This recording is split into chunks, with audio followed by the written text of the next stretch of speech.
ವಿಶೇಷ ಕಾರ್ಯಕ್ರಮಕ್ಕೆ ಸ್ವಾಗತ. ನಾನು ರಂಗನಾಥ್ ಭಾರದ್ವಾಜ್. ಹಿಂದೆಲ್ಲೇ ಏನಾಗೇ ಇಲ್ವಾ? ಖಂಡಿತವಾಗಲೂ ಆಗಿದೆ. ಆದರೆ ಯಾರೋ ಒಬ್ಬಾತ ಈ ಭೂಗತ ದೊರೆ ಅನಿಸಿಕೊಂಡಂಥವನು, ಆತ ಹೋದ ನಂತರವೂ ಕೂಡ ಆತನ ಮಕ್ಕಳುಗಳ ಮೇಲೆ ದಾಳಿ ನಡೆದಿರುವಂಥದ್ದು ಇದೆಯಲ್ಲ, ಇದು ಬಹಳ ಇಂಪಾರ್ಟೆಂಟ್. ಇದು ಜೊತೆಗೇನು ಅಂದರೆ ಇದ್ದಂಥ ವ್ಯಕ್ತಿ ಆಗ ಸಾಮಾನ್ಯ ವ್ಯಕ್ತಿ ಆಗಿರಲಿಲ್ಲ. ಮುತ್ತಪ್ಪರೈ ಭೂಗತ ಜಗತ್ತನ್ನು ಆಳದಂಥವನು. ಆ ಮುತ್ತಪ್ಪರೈನ ಎರಡನೇ ಮಗನ ಮೇಲೆ, ರಿಕ್ಕಿ ಮೇಲೆ ಈ ರೀತಿ ಗುಂಡಿನ ದಾಳಿ ಆಗಿರುವಂಥದ್ದು ನೋಡಿ. ಇಂಥ ರೌಡಿಗಳನ್ನು, ಜೊತೆಗೆ ಈ ಭೂಗತ ಪ್ರಪಂಚವನ್ನು ಭಾಳ ಹತ್ತಿರದಿಂದ ಕಂಡಿರುವಂಥ ಕೆಲವು ಅಧಿಕಾರಿಗಳಲ್ಲಿ ಒಬ್ಬರು ಅಶೋಕ್ ಕುಮಾರ್ ಅವರು. ಟೈಗರ್ ಅಶೋಕ್ ಕುಮಾರ್ ಅಂದರೆ ನಿಮಗೆ ತುಂಬ ಚೆನ್ನಾಗಿ ಗೊತ್ತಾಗುತ್ತೆ. ಅಶೋಕ್ ಕುಮಾರ್ ನಮ್ಮ ಜೊತೆಗಿದ್ದಾರೆ. ಅಶೋಕ್ ಜಿ, ಕಾರ್ಯಕ್ರಮಕ್ಕೆ ತಮಗೆ ಸ್ವಾಗತ ಸರ್. ನಮಸ್ಕಾರ ರಂಗನಾಥ್. ನನಗನ್ಸುತ್ತೆ ಬೆಂಗಳೂರಿನಲ್ಲಿ ಗನ್ ಮೊರತ ಕೇಳಿದ್ರೆ ನಿಮಗೆ ನೆನಪು ಬರುತ್ತೆ ಅಂತ ಕಾಣೋದು. ನೋಡಿ ಎಂತ ಇದು ಗುಂಡಿನ ಮೊರತ. ಯಾಕೆಂದ್ರೆ ಆ ಗುಂಡಿನ ಮೊರತ ಅದಕ್ಕೆ ಕಾರಣ ಏನು, ಅದ್ರ ಹಿನ್ನೆಲೆ ಏನು, ಅದು ತುಂಬ ಚೆನ್ನಾಗಿ ಹೇಳುವಂಥವ್ರು ನೀವೇ ಸರ್. ನಾನು ಇವತ್ತು ಈ ಚರ್ಚೆ ಶುರು ಮಾಡೋಕ್ಕಿಂತ ಮೊದಲು ಲವ್ ಕುಮಾರ್ ಬಂದಿದ್ರು, ನಿಮ್ಮ ತುಂಬ ಆತ್ಮೀಯ ಸ್ನೇಹಿತರು. ಅವ್ರ ಹತ್ರ ಒಂದು ಮಾತಾಡ್ತಾ ಇದ್ವಿ ನಾವು. ಈ ಮಂಗಳೂರಲ್ಲಿ ಆಳ್ವಾ ಕೊಲೆ ಆಗತ್ತಲ್ಲ ಸರ್. ಹೌದು, ಅಮರ ಆಳ್ವಾ. ಆವಾಗ ಇವರು ಕೂಡ ಒಬ್ಬ ತನಿಖಾಧಿಕಾರಿ ಇರ್ತಾರೆ, ಅವಾಗ ಇನ್ಸ್ಪೆಕ್ಟರ್ ಆಗಿ ಮಂಗಳೂರಲ್ಲಿ ಇರ್ತಾರೆ, ಅವಾಗ ಪುತ್ತೂರಲ್ಲಿ ಇರ್ತಾರೆ ಅವಾಗ. ಸೊ ಆ ಸಂದರ್ಭದಲ್ಲಿ ಅವ್ರ ಅಂಕಲ್ ಪದೇ ಇವ್ರ ಹತ್ರ ಬರ್ತಿರ್ತಾರಂತೆ. ಸರ್ ಏನಾದರೂ ಸಿಕ್ಕ್ರಾ, ನಿಜವಾಗ್ಲೂ ಹೇಳಿದ್ದೀನಿ, ಕ್ಲೂ ಸಿಕ್ತಾ, ಮುತ್ತಪ್ಪರೈನೇ ಇದ್ರ ಹಿಂದಿರೋದು. ಪದೇ ಇಲ್ಲ ರೀ, ತುಂಬ ನಾವು ಯೋಚನೆ ಮಾಡ್ತಾ ಇದ್ದೀವಿ, ತುಂಬ ನಾವು ಹುಡುಕ್ತಾ ಇದ್ದೀವಿ, ಸಿಕ್ತಿಲ್ಲ, ಅವ್ರ ಪಾತ್ರನೇ ಇಲ್ಲ ಅಂತ ಬರ್ತಾ ಇದೆ, ಏನು ಮಾಡೋದು ಅಂತ ಕೇಳಿದ್ರಂತೆ. ಆವಾಗ ಒಂದ್ಸರಿ ಅವ್ರ ಅಂಕಲ್ ಒಂದು ಪ್ರಶ್ನೆ ಕೇಳ್ತಾರೆ ಸರ್, ವೆರಿ ಇಂಟ್ರೆಸ್ಟಿಂಗ್. ಅವ್ರು ಕೇಳ್ತಾರಂತೆ ಒಬ್ಬ ಇವ್ರ ಅಧಿಕಾರಿಗೆ, ಸರ್ ನಿಮ್ಮ ಬ್ರೇನ್ ಎಲ್ಲುಂಟು ಸರ್ ಅಂತ ಹೇಳಿದ. ಮೆದುಳು ಎಲ್ಲುಂಟು ಸರ್? ನನಗೆ ಮೆದುಳು ಇಲ್ಲಿದೆ ಸರ್, ನಿಮಗೆ ಮೆದುಳು ಎಲ್ಲಿದೆ ಸರ್ ಅಂತ. ಇವ್ರಿಗೆ ಕೋಪ ಬಂದರೂ ಕೂಡ ಅರೆ ಏನೋ ಇರಬೇಕು ಅಂದ್ಕೊಂಡು, ರೀ ಏನು ರೀ ಇಂಥವೆಲ್ಲ ಪ್ರಶ್ನೆ ಕೇಳ್ತೀರಿ, ಬ್ರೇನ್ ಎಲ್ಲಿರುತ್ತೆ? ಮೆದುಳು ತಲೆಯಲ್ಲೇ ಇರುತ್ತೆ, ನನಗೂ ತಲೆಯಲ್ಲೇ ಇದೆ, ನಿಮಗೂ ತಲೆಯಲ್ಲೇ ಇದೆ ಅಲ್ವಾ ಅಂತ ಕೇಳಿದ್ರು. ಹೌದು ಸರ್, ನನಗೂ ಕೂಡ ತಲೆಯಲ್ಲೇ ಉಂಟು ಸರ್ ಅಂದ್ಬಿಟ್ಟು ಅವ್ರು ಮುಂದುವರೆದು ಹೇಳ್ತಾರಂತೆ. ಆದರೆ ನಿಮಗೆ ಗೊತ್ತಿಲ್ಲ ಸರ್, ಈ ಮುತ್ತಪ್ಪರೈ ಇದ್ದಾನಲ್ಲ, ಆ ಮುತ್ತಪ್ಪರೈಗೆ ತಲೆಯಲ್ಲಿ ಮಾತ್ರ ಬ್ರೇನ್ ಇರೋದಲ್ಲ ಸರ್, ಅವ್ರಿಗೆ ಕಾಲಿನ ಬೆರಳಿಂದ ಹಿಡಿದು ತಲೆಯ ಕೂದಲು ತನಕ ಕೂಡ ಅವರಿಗೆ ಬ್ರೇನ್ ಉಂಟು. ಹಾಗಾಗಿ ಅವನು ಸಿಗಲ್ಲ ಸರ್, ಭಾಳ ಬುದ್ಧಿವಂತ ಅಂತ. ಸೊ ಇವತ್ತು ಯಾಕೋ ಆ ಮಾತನ್ನು ನಿಮ್ಮ ಹತ್ರ ಹೇಳಬೇಕು ಅಂತ ಅನಿಸ್ತು ಸರ್. ಯಾಕಂದರೆ ನೀವು ಕೂಡ ಭಾಳ ಹತ್ತಿರದಿಂದ ಬಲ್ಲಂಥವ್ರು. ಇವತ್ತಿನ ಗುಂಡಿನ ಮೊರತ ಈ ಒಂದು ಸದ್ದು ಕೇಳಿದೆಯಲ್ಲ ಈಗ, ಅದ್ರ ಬಗ್ಗೆ ಏನಂತೀರಿ ಸರ್? ನಿಜ ಹೇಳಬೇಕಾದ್ರೆ Ranganath, I am A professional police officer. Retired ಆಗಿ 12 ವರ್ಷ ಆದರೂ ನೋಡಿ ನಾನು 4 ಪೇಪರ್ ಓದ್ತೀನಿ ಡೈಲಿ. ಫಸ್ಟ್ ಓಪನ್ ಮಾಡೋದೆ, ನಾನು ರಾಜಕೀಯ ನೋಡಲ್ಲ, ಫಸ್ಟ್ ಓಪನ್ ಮಾಡೋದೆ ಕ್ರೈಮ್ ಪೇಪರ್. ಆಮೇಲೆ ರಾತ್ರಿ ಮಲಗುವಾಗ ಸುಮಾರು 11:30 12 ಗಂಟೆ, ಈಗ IPL ಇರೋದ್ರಿಂದ ಬೆಳಿಗ್ಗೆ 5-5:30 ಎಚ್ಚರ ಆಗುತ್ತೆ. ಎಚ್ಚರ ಆಗಿದ್ಮೇಲೆ ಟಿ ವಿ ಹಾಕ್ತೀನಿ. ನಾನು ನಿಮ್ಮದೇ ಟಿ ವಿ 9 ಶುರು ಮಾಡ್ತೀನಿ ಬೆಳಿಗ್ಗೆಯಿಂದ. ಯಾಕೆಂದರೆ ನಾನು ರಾತ್ರಿ ಮಲಗಿಂದ ಬೆಳಗ್ಗೆ ಎದ್ದೇಳುವವರೆಗೆ ಇಡೀ ಪ್ರಪಂಚ ಅಥವಾ ದೇಶದಲ್ಲಿ ಏನಾದರೂ ಹಾಟ್ ನ್ಯೂಸ್ ಆದರೆ, ಸೆನ್ಸೇಷನಲ್ ನ್ಯೂಸ್ ಆದರೆ ನನಗೆ ಅರ್ಲಿ ಮಾರ್ನಿಂಗೇ ಗೊತ್ತಾಗಬೇಕು. ನ್ಯೂಸ್ ಪೇಪರ್ ನೋಡೋವರೆಗೂ, ನ್ಯೂಸ್ ಪೇಪರ್ ಬರೋವ್ರಿಗೆ 6-7 ಗಂಟೆ ಆಗಿಬಿಡುತ್ತಲ್ವ. ಸೊ ಡೈಲಿ ನೋಡ್ತೀನಿ. ನಾನು ಬೆಳಗ್ಗೆ 5:15 5:45 ಹಾಕಿದ ತಕ್ಷಣ ನಿಮ್ಮದು ಕೆಳಗಡೆ ಬರ್ತಾಯಿತ್ತು, ರಿಕ್ಕಿ ಮುತ್ತಪ್ಪರೈಗೆ ಗುಂಡಿನ ಹಿಟ್. ನನಗೆ ರಿಕ್ಕಿ ಅಂದ ತಕ್ಷಣ ನನಗಿಬ್ಬರು ಗೊತ್ತಿತ್ತು, ರಾಕಿನೂ ಗೊತ್ತು, ರಿಕ್ಕಿನೂ ಗೊತ್ತಿತ್ತು. ಇನ್ಫ್ಯಾಕ್ಟ್ ರಾಕಿ ಮದುವೆಗೂ ಹೋಗಿದ್ದೆ ನಾನು ಲವ್ ಕುಮಾರ್, ಭಾವ ಎಲ್ಲ ಹೋಗಿದ್ವಿ, ಇದು ಪ್ಯಾಲೇಸ್ ಎಲ್ಲ ಆಯಿತು. ಸೊ ನನಗೆ ರಿಕ್ಕಿ ಮುತ್ತಪ್ಪರೈ ಅಂದ ತಕ್ಷಣ ಇವನೇ ಇರಬೇಕು ಅಂದ್ಕೊಂಡೆ. ಇತ್ತೀಚೆಗೆ ಈ ಮಕ್ಕಳದು ಆ ದೊಡ್ಡವೊಂದು ಏನೋ ಸದ್ಯ ಕೇಳ್ತಾ ಇಲ್ಲ. ರಾಕಿದು ರಿಕ್ಕಿದು ಸ್ವಲ್ಪ ಕೇಳ್ತಾ ಇತ್ತು. ಅದರಲ್ಲೂ ಇತ್ತೀಚೆಗೆ 1-2 FIR ಆದಂಗಿದೆ, ಕವನ್ ಪಾರ್ಕು ಅಲ್ಲೆಲ್ಲ ಏನೋ ಆದಂಗೆ ಅದರದ್ದು ವಿಚಾರ. ಸೊ ನಾನು ಅಂದರೆ ಗುಂಡು ಹೊಡೆದ್ರು ಅಂದ ತಕ್ಷಣ ಸ್ವಲ್ಪ ಆಶ್ಚರ್ಯ ಆಯಿತು. ಏಕೆಂದರೆ ಮುತ್ತಪ್ಪರೈ ಮೇಲೆ ಅಟ್ಯಾಕ್ ಆಗಿದ್ದು ಗೊತ್ತಿದೆ. ಅವ್ರ ಮೇಲೆ ಕೋರ್ಟ್ನಲ್ಲಿ ಒಂದು ಶೂಟೌಟ್ ಆಗುತ್ತೆ ರಂಗನಾಥ್. ಇವ್ರಿಗೆ ಜೈಲಿಂದ ಕರ್ಕೊಂಡ್ಬಂದಾಗ ಅವ್ರು ಹೇಳ್ತಾರೆ, ಸರ್ ನನಗೆ ಗುಂಡು ಹೊಡಿತಾರೆ, ಹೆಂಗೆ ಹೊಡಿತಾರೆ ಅಂತ. ವ್ಯಾನ್ ಬಂದು ನಿಲ್ಲುತ್ತೆ ಮ್ಯಾಜಿಸ್ಟ್ರೇಟ್ ಕೋರ್ಟ್ ಒಳಗಡೆ, ನೃಪತುಂಗ ರೋಡಲ್ಲಿ. ಒಬ್ಬ ಲಾಯರ್ ಡ್ರೆಸ್ ಹಾಕ್ಕೊಂಡು, ಒಬ್ಬ ರೌಡಿ ಲಾಯರ್ ಡ್ರೆಸ್ ಹಾಕ್ಕೊಂಡು ಒಂದು ಬುಕ್, ಆ ಬುಕ್ ಒಳಗಡೆ ಕಟ್ ಮಾಡಿ ಗನ್ ಇಟ್ಟಿರ್ತಾನೆ. ಅದು ಯಾವುದೋ ಒಂದು ಇಂಗ್ಲೀಷ್ ಪಿಕ್ಚರಲ್ಲೋ ಹಿಂದಿ ಪಿಕ್ಚರಲ್ಲೂ ನೋಡಿದೆ ನಾನು. ಆಮೇಲೆ ಆ ಕವರ್ ಕ್ಲೋಸ್ ಮಾಡಿದ್ರೆ ಗನ್ ಕಾಣಲ್ಲ. ಆ ಗನ್ನಷ್ಟು ಕ್ಲೀನಾಗಿ ಆ ಬುಕ್ ಒಳಗಡೆ ಕಟ್ ಮಾಡಿ ಲೋಡೆಡ್ ಗನ್ ಇಟ್ಟು ಶೂಟ್ ಮಾಡ್ತಾನೆ. ಶೂಟ್ ಮಾಡಿದ ತಕ್ಷಣ ಪೊಲೀಸವರು ಆ ಕಡೆ ಓಡ್ತಾರೆ. ಇವನಿಗೆ ಒಂದು ಏಟು ಬೀಳುತ್ತೆ, ಸಣ್ಣಗೆ ಒಂದು ಎಲ್ಗೋ ಬೀಳುತ್ತೆ ಮುತ್ತಪ್ಪರಿಗೆ. ಅವನೇನು ಮಾಡ್ತಾನೆ ಗೊತ್ತಾ, ವ್ಯಾನ್ ಕೆಳಗಡೆ ಹೋಗ್ಬಿಡ್ತಾನೆ, ಪೊಲೀಸ್ ವ್ಯಾನ್ ಒಳಗಡೆ. ಪೊಲೀಸ್ ವ್ಯಾನೇ ಅವ್ನ ಪ್ರಾಣ ಉಳಿಸಿತ್ತು. ನೋಡಿ ಪ್ರೆಸೆನ್ಸ್ ಆಫ್ ಮೈಂಡ್ ನೋಡಿ. ಅದು ಪೊಲೀಸರಿಗಿಲ್ಲ ನೋಡಿ. ಆ್ಯಕ್ಚುಲಿ ಪೊಲೀಸಿಗೆ ಇರಬೇಕು ಯಾವಾಗಲೂ ಪ್ರೆಸೆನ್ಸ್ ಆಫ್ ಮೈಂಡ್. ಏನು ಮಾಡಬೇಕು ಅಂದರೆ, ಒಬ್ಬ ನಾವು ಅಪರಾಧಿನ ಕರ್ಕೊಂಡು ಹೋಗ್ತಿರ್ತೀವಲ್ಲ, ಅಂದರೆ ಸೆನ್ಸೇಷನಲ್ ಕೇಸಲ್ಲಿ ಕಣ್ಣಲ್ಲಿ ಕಣ್ಣಿಟ್ಕೊಂಡು ಪ್ರತಿಯೊಂದರಲ್ಲೂ ಪ್ರೆಸೆನ್ಸ್ ಆಫ್. ನಾವು ಒಂದು ಸರಿ ಹೈದರಾಬಾದಿಂದ ಒಬ್ಬ ನಟೋರಿ, ಈ ಸಿಲ್ಕ್ ಮರ್ಚೆಂಟು, ನಮ್ಮ ಕೋರಮಂಗಲದಲ್ಲಿ ಸಿಲ್ಕ್ ಮರ್ಚೆಂಟ್ನ ಕಿಡ್ನ್ಯಾಪ್ ಮಾಡಿದರು ಒಬ್ಬ ಪಂಜಾಬನು. ಅವನು ಅಲ್ಲಿಂದ ಹಿಡ್ಕೊಂಡು ನಾನು ಫ್ಲೈಟಲ್ಲಿ ನಾನು ಅಜೀಮು ಹಿಡ್ಕೊಂಬರ್ತಾಯಿದ್ವಿ, ಆಮೇಲೆ ಸಂಗ್ರಾಮ್ ಸಿಂಗ್ ಇನ್ನೊಬ್ಬರು ಯಾರು, ಅವನ ಮಧ್ಯ ಕೂರಿಸಿದ್ವಿ. ನಾನು ವಿಂಡೋ ಸೈಡು, ಈ ಕಡೆ ಅಜೀಮ್ ಕೂತಿದ್ರು.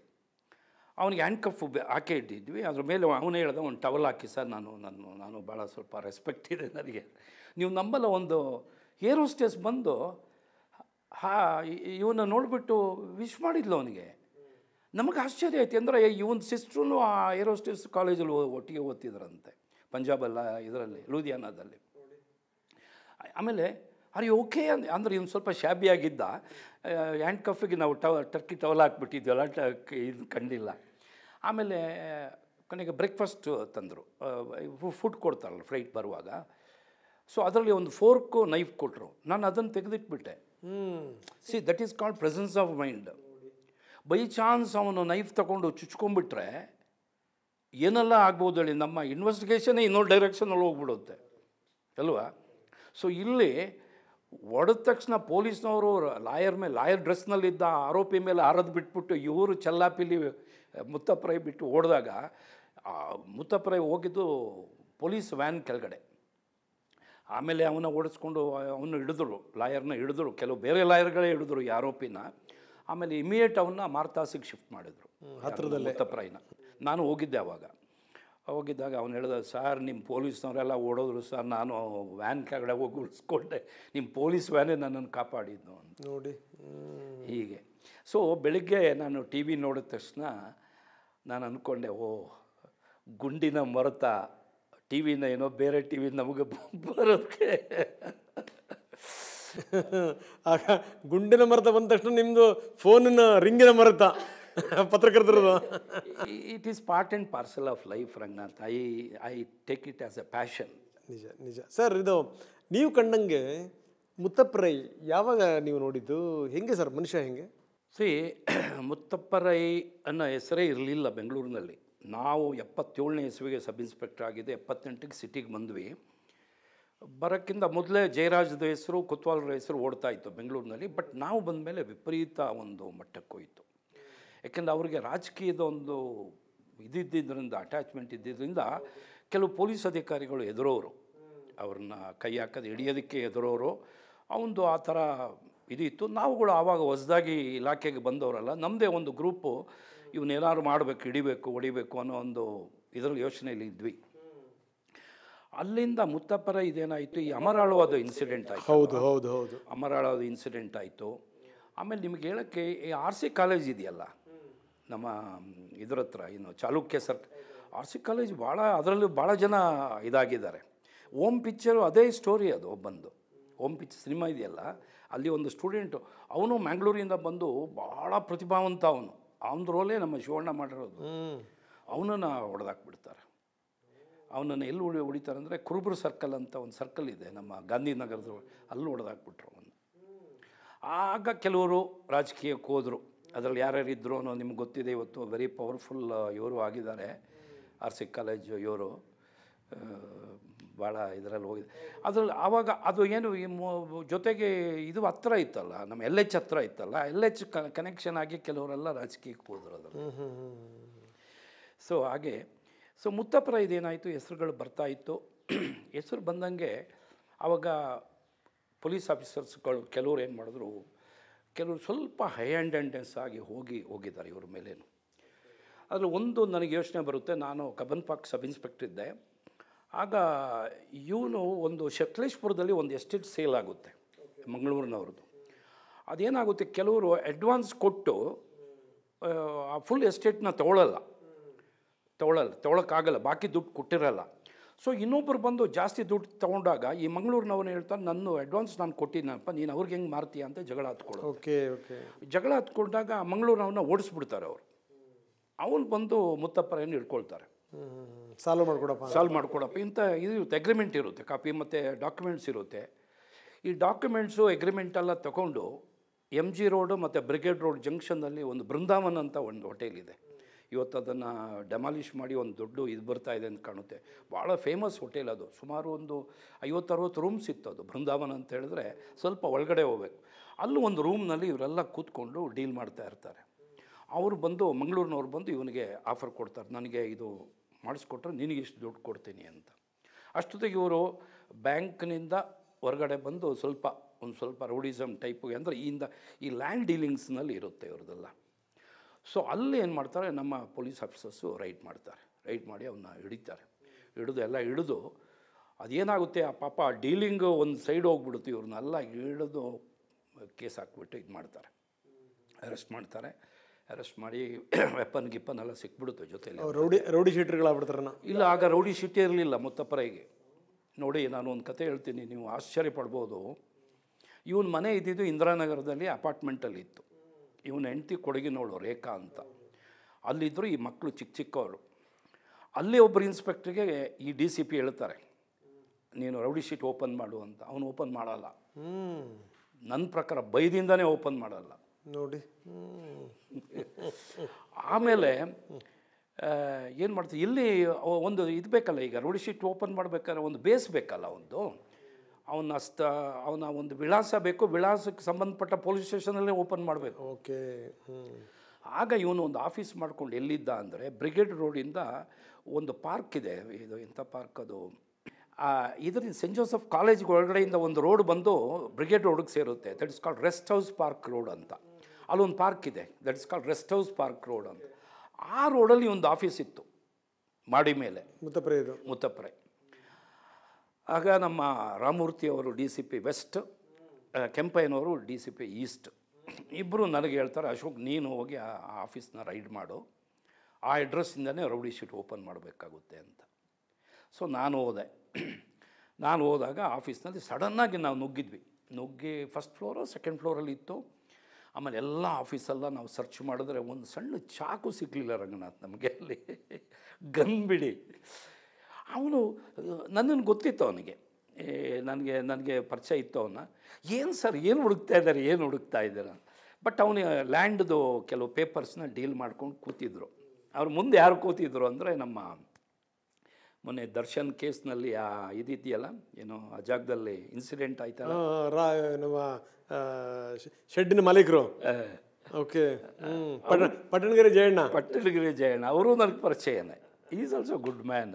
ಅವರು ಕೂತ್ಕೊಂಡು ಯಾವುದೋ ಒಂದು ಪ್ರಾಪರ್ಟಿ ಡೀಲ್ ಮಾಡ್ತಾ ಇದ್ರು ಅಂತ ಕಾಣುತ್ತೆ ಒಟ್ಟಿನಲ್ಲಿ. ಸೊ ನಾವೆಲ್ಲ ಇದು ಮಾಡಿದ್ವಿ. ಆಮೇಲೆ ಎಲ್ಲ ಮಾಡಿದ್ಮೇಲೆ ನಮಗೆ ಅರೆಸ್ಟ್ ಮಾಡೋಕ್ಕಾಗಲಿಲ್ಲ, ಏನೂ ನಮಗೆ ಸಾಕ್ಷ್ಯನೇ ಸಿಕ್ಕಲಿಲ್ಲ ಅಲ್ಲಿ. ಬಟ್ DCP ಹೇಳಿದ್ರು, ಇಲ್ಲ ಅಶೋಕ್ ನೀನು ಓಪನ್ ಮಾಡಬೇಕು. ಆಮೇಲೆ ನಾನು ಒಂದು ಫೋಟೋ ಎಲ್ಲ ತೊಗೊಂಡು ಬಂದು ಕಬ್ಬನ್ ಪಾರ್ಕ್ ಪೊಲೀಸ್ ಸ್ಟೇಷನಲ್ಲಿ ಬೆಂಗಳೂರು ನಗರದಲ್ಲಿ ಮೊದಲ ಬಾರಿಗೆ ರೌಡಿ ಶೀಟ್ ಓಪನ್ ಮಾಡಿದ್ದು ನಾನು. ಓಹೋ. ಇದು 90ನೇ ಇಸ್ವಿಲಿ ಆಗಿದ್ದು ಇನ್ಸಿಡೆಂಟು. 1990ನೇ ಇಸ್ವಿನಲ್ಲಿ ಇವೊಂದೆಲ್ಲ ಫೋಟೋಗ್ರಾಫ್ ರೌಡಿ ಶೀಟಿಗೆ ಯಾಕೆ ತೆಗೆದು ಫ್ರಂಟ್ ತೆಗಿತೀವಿ, ಸೈಡಿಂದ ಎಲ್ಲ ತೆಗಿತೀವಿ, ಫಿಂಗರ್ ಪ್ರಿಂಟ್ಸ್ ಎಲ್ಲ ತೆಗೆದು ರೌಡಿ ಶೀಟ್ ಮಾಡಿ ಕೈಯಲ್ಲಿ ಸ್ಲೇಟ್ ಕೊಟ್ಟು ಆ ಥರ ಎಲ್ಲ ಮಾಡ್ತೀರಾ? ಇಲ್ಲ, ಸ್ಲೇಟ್ ಕೊಟ್ಟಿಲ್ಲ, ಅದು ಹಾಗೆ ಫೋಟೋ ತೆಗೆದಿದ್ದು. ಸ್ಲೇಟ್ ಅಂದರೆ ಅರೆಸ್ಟ್ ಮಾಡಬೇಕಾಗಿತ್ತು. ನಾನು ಅರೆಸ್ಟ್ ಮಾಡಿದಾಗ ಸ್ಲೇಟ್ ಬರುತ್ತೆ. ಓಕೆ. ಸೊ ಒಂದೆಲ್ಲ ಫೋಟೋಸ್ ತೆಗೆದು ಒಂದೆಲ್ಲ ಡೀಟೇಲು, ತಂದೆ ತಾಯಿ ಅಕ್ಕ ಮತ್ತು ಎಲ್ಲ ಡೀಟೇಲ್ ಬರೀತೀವಿ, ಎಲ್ಲಿ ಹೋಗ್ತಾನೆ ಒಂದು ಎಲ್ಲ ಬರೀತೀವಿ. ಏನೇನು ವೆಹಿಕಲ್ಸ್ ಇದೆ ಅದೆಲ್ಲ ಡೀಟೇಲಾಗಿ ಬರೆದಿದ್ದೆ. ಆನಂತರ ನಾನು MILSಗೆ ಹೋಗ್ಬಿಟ್ಟೆ ವೀರಪ್ಪನ ಆಪರೇಷನ್ಗೆ. ಇದು ಅಲ್ಲೇ ನಿಂತ್ಕೊಳ್ಳುತ್ತು, ಆ ರೌಡಿ ಶೀಟ್ ಇಲ್ಲ ಆಯ್ತಲ್ಲ. ನಿಮಗೆ ಹೇಳೋಕ್ಕೆ ಆಮೇಲೆ ನಾನು ವಾಪಸ್ ಬಂದಮೇಲೆ 95ಗೆ ವಾಪಸ್ ಬಂದೆ. ಆಮೇಲೆ 97-98ರಲ್ಲಿ ಗಲಾಟೆಯಾಗಿ ಒಂದು ದುಬೈಗೆ ಓಡೋದಾಗ ಹುಡುಕಿದ್ರೆ ಬೆಂಗಳೂರು ನಗರದಲ್ಲಿ ರೌಡಿ ಶೀಟೇ ಇಲ್ದಂಗೆ ಆಗ್ಬಿಡ್ತು ರಂಗನಾಥ್. ಕಬ್ಬನ್ ಪಾರ್ಕ್ನಲ್ಲಿ ಇವತ್ತು ನೋಡಿ, ನೀವು ಇಷ್ಟು ಹೋಗಿ ನೀವು ಸಿಟಿಯ ಕ್ರೈಮ್ ರೆಕಾರ್ಡ್ ಸೆಕ್ಷನ್ ಹುಡುಕಿದರೆ ಮುತ್ತಪ್ಪರೈದು ರೌಡಿ ಶೀಟೇ ಇಲ್ಲ. ಒಬ್ಬ ಅಂಡರ್ವರ್ಲ್ಡ್ ಡಾನ್, ಅದು ದುಬೈಗೆ ಹೋಗಿ ಇವನು ಎಂಥ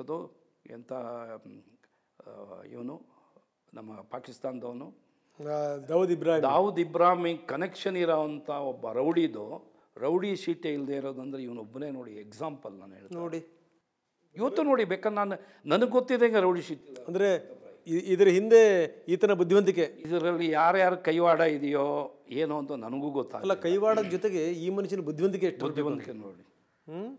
ಸೊ ಈಗ ಅಂದರೆ ಈ ಮುಖಾಂತರ ಅವರು ರೌಡಿ ಲೋಕಕ್ಕೆ ಎಂಟ್ರಿ ಆದ್ರಂಗಾದ್ರೆ ನೋಡಿ, ಈ ನಟೋರಿಯಸ್ ಇರ್ತಾರಲ್ಲ, for example Veerappan first murder ಕೇಸ್ನಲ್ಲಿ ಅವ್ನು FIR ಅವನ ಹೆಸರೇ ಬಂದಿಲ್ಲ, ಅವನು ಅರೆಸ್ಟೂ ಆಗಲಿಲ್ಲ.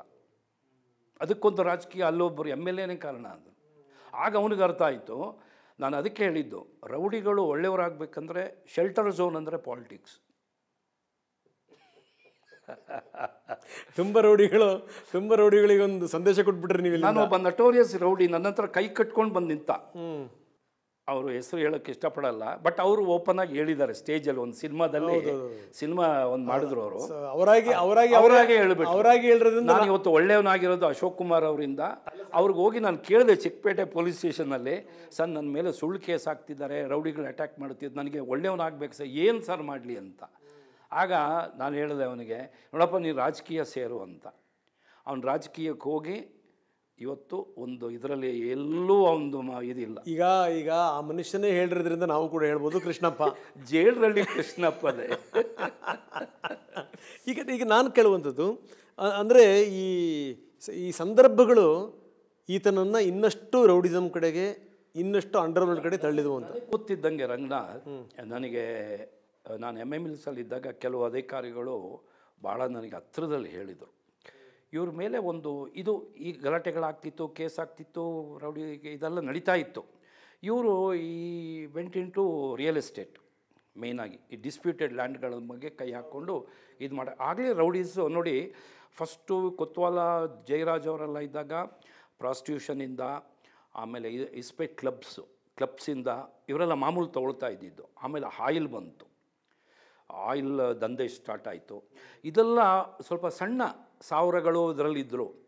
ಯಾವಾಗ ಈ 2000 ಮೇಲೆ 2000 ಮೇಲೆ ಯಾವಾಗ ರಿಯಲ್ ಎಸ್ಟೇಟ್ ಬೂಮ್ ಆಯಿತು ಬೆಂಗಳೂರಿನಲ್ಲಿ, ಎಸ್ಪೆಷಲಿ ನಮ್ಮ ಇದು ಬಂತಲ್ಲ, ಏನು ಐ ಟಿ ಬಂತಲ್ಲ, IT ಬಂದಮೇಲೆ ರೌಡಿಸಮೇ ಕಮ್ಮಿ ಆಗಿದೆ. ನೀವು ಅಬ್ಸರ್ವ್ ಮಾಡಿ ನೋಡಿ ಸರ್.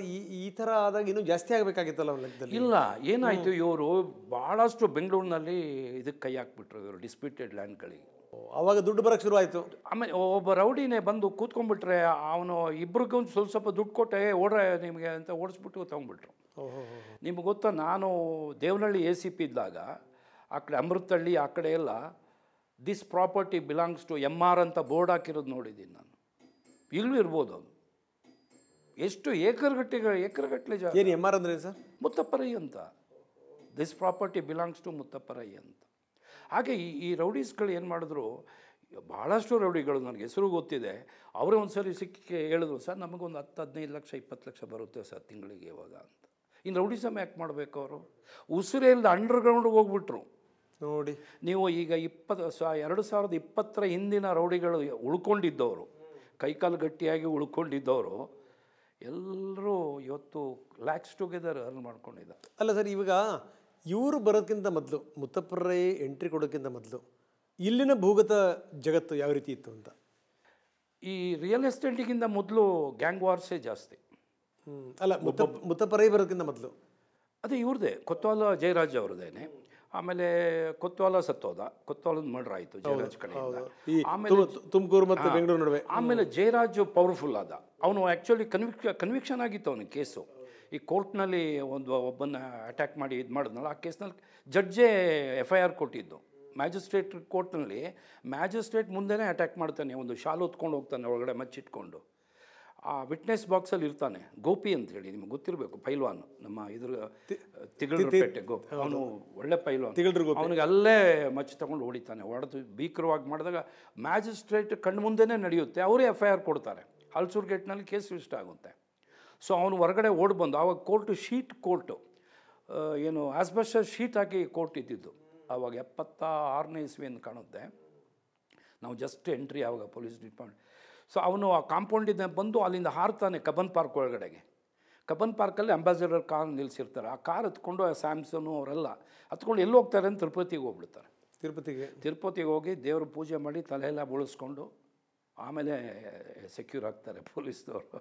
ನಾವು ಮೊದಲೆಲ್ಲ ಕೇಸ್ ಆಗಿದ ತಕ್ಷಣ ಅದು ಒಂದು ಪಾರ್ಟಿ ಧರ್ಮಸ್ಥಳಕ್ಕೆ ಹೋಗ್ತಿತ್ತು, ಒಂದು ಪಾರ್ಟಿ ತಿರುಪತಿಗೆ ಹೋಗ್ತಾ ಇತ್ತು. ಅಲ್ಲಿ ಹೋಗಿ ಹಿಡಿಬೇಕು ನಾವು. ಇವ್ರದ್ದು ಏನು ಹೇಳ್ತೀವಿ ಅಡ್ಡ ಅಂತ ಹೇಳಿ. ಅಲ್ಲ, ದೇವ್ರ ದರ್ಶನಕ್ಕೆ ಹೋಗೋದು ಕೇಳಿದ್ವಿ, ಕ್ರಿಮಿನಲ್ಗಳ ದರ್ಶನಕ್ಕೆ ಹೋಗ್ಬೇಕು. ಅರಕೆ ಕಟ್ಕೊಂಡಿರ್ತಾರೆ ಅವರು. ನೋಡಿ ವೀರಪ್ಪನೂ ಅಷ್ಟೇ, ಪ್ರತಿಯೊಂದು ಇನ್ಸಿಡೆಂಟ್ ಆದಮೇಲೆ ಭಾಳ ದೊಡ್ಡ ಪೂಜೆ ಮಾಡ್ತಾನೆ ಅವನು. ಹೌದು, ಗೊತ್ತಾ ನಿಮಗೆ? ಕರೆಕ್ಟ್. ಅದಕ್ಕೆ ಹರಕೆ ಕಟ್ಕೊಂಡಿರ್ತಾನೆ, ಇದು ಸಕ್ಸಸ್ ಆದರೆ ಇದಾಗುತ್ತೆ ಅಂತ. ಒಂದು ಸರಿ ಇದಕ್ಕೆ ಫಸ್ಟು ಹೊಗೆನ್ಕಲ್ಲಲ್ಲಿ ಇನ್ಸಿಡೆಂಟ್ ಆಯ್ತಲ್ಲ, ಅದಾಗಿದ್ರೆ ನಾನು 35 kg ಗಂಟೆ ಕಟ್ತೀನಿ ಅಂತ ಹೇಳಿ ಕಟ್ಟಿದ್ದಾನೆ. ಕಾಟು ವೀರ ವೀರಪ್ಪನ ಅಂತ ಕೆತ್ತಿಸಿದ್ದಾನೆ ತಮಿಳಲ್ಲಿ. ಕಾಟು ರಾಜ ವೀರಪ್ಪನ್. ಅದನ್ನು ನಾವು ಹರಿಕೃಷ್ಣ ಅವರು ಹೋಗಿ ಅಲ್ಲಿಗೊಬ್ಬ ಇವನು ಇದು ಮಾಡ್ತಾರಲ್ಲ, ಏನು ಎನ್ಗ್ರೇವಿಂಗ್ ಹರಿಕೃಷ್ಣ ಮೋಸದಲ್ಲಿ ಸತ್ತೋಗ್ಬಿಟ್ರಲ್ಲ, ಎನ್ಗ್ರೇವಿಂಗ್ ಮಾಡೋರನ್ನ ಕರ್ಕೊಂಡೋಗಿ ಬ್ಯಾಟ್ರಿ ಸಮೇತ ಆ ಕಾಟು ರಾಜ ಅನ್ನೋದನ್ನು ರಾಜ ಹೊಡೆದು ಕಳ್ಳ ಅಂತ ಬರೆಸಿದ್ರು ತಮಿಳಲ್ಲಿ, ಕಾಟು ಕಳ್ಳ ವೀರಪ್ಪನ್ ಅಂತ. ಆಮೇಲೆ ಹರಿಕೃಷ್ಣ ಅವ್ರಿಗೆ ಹೊಡೆದ ಮೇಲೆ ಅವನು ಒಬ್ಬನ ಕರ್ಕೊಂಡ್ಬಂದು ಆ ಕಳ್ಳನ ಹೊಡೆದು ಪುನಃ ರಾಜ ಅಂತ ಬರೆಸಿದ್ದ ನೋಡಿ. ಆಮೇಲೆ ಡಾಕ್ಟರ್ ಅಜಯ್ ಕುಮಾರ್ ಸಿಂಗ್ ಅವ್ರು ಬಂದಮೇಲೆ ನಾವು ಗಂಟೆ ಹೊತ್ಕೊಂಡು ಬಂದುಬಿಟ್ವಿ, ಬೇಡಪ್ಪ ಸದ್ಯಕ್ಕೆ ಇವರು. ಸರಿ, ಇಲ್ಲಿಗೆ ಈ ಮನುಷ್ಯ ಬಂದಾದ್ಮೇಲೆನೇ, ಮುತ್ತಪ್ಪರೈ ಬಂದಾದ್ಮೇಲೆ ಈ ಗನ್ ಸಂಸ್ಕೃತಿ ಬಂತು ಅಂತ, ಹೌದಾ? ಗನ್ ಸಂಸ್ಕೃತಿ ಹೆಚ್ಚು ಕಮ್ಮಿ ಇಲ್ಲ. 89ರಲ್ಲಿ ನೋಡಿ ಜಯರಾಜದು ನಾನು ಫಸ್ಟ್ ಎನ್ಕೌಂಟರ್ ಮಾಡಿದ್ದು ಬೆಂಗಳೂರು ಸಿಟಿಲಿ. ನಾನು 1980ನೇ ಇಸ್ವಿ ಜೂನ್ 30ನೇ ತಾರೀಕು ನೋಡಿ, ಆ ಡೇಟ್ ಮರೆಯೋಕ್ಕೆ ಆಗಲ್ಲ ನನಗೆ. ರಾತ್ರಿ ಅರ್ಲಿ ಮಾರ್ನಿಂಗ್ 2 o'clock ಅಂದರೆ ಜುಲೈ 1ಗೆ ಫಸ್ಟ್ ಎನ್ಕೌಂಟರ್ ಆದಾಗ ಅವನ ಹತ್ರ 2 ಚೈನಾ ಮೇಡ್ ವೆಪನ್ ಸಿಕ್ತು, ಸ್ಟೇಷನ್ ಶೇಖರ್ ಅಂತ, ಬಾಣಸವಾಡಿಲಿ. ನಿಜ ಹೇಳಬೇಕಂದ್ರೆ ನಮಗೆ ಯಾವ ಸೆಕ್ಷನ್ ಹಾಕ್ಬೇಕಂತ ನನಗಂತೂ ಗೊತ್ತಿರಲಿಲ್ಲ. FIRಗೆ ಕಂಪ್ಲೇಂಟ್ ಬರೆದು ಆಮೇಲೆ ನಮಗೆ ಹೀಗೆ ಕೊಟ್ಟು ನಮ್ಮ ಗನ್ನನ್ನು ನಾವು ಕೊಡಬೇಕು, SHO ಮುಂದೆ ಇಡಬೇಕು ನಾವು, ಇನ್ಸ್ಪೆಕ್ಟರ್ ಮುಂದೆ, along with the any encounter we have to hand over the gun. ಆಮೇಲೆ ನಮ್ಮ ಕೈನ ಅವರು ಟೆಸ್ಟ್ ಮಾಡ್ತಾರೆ, FSLನವರು.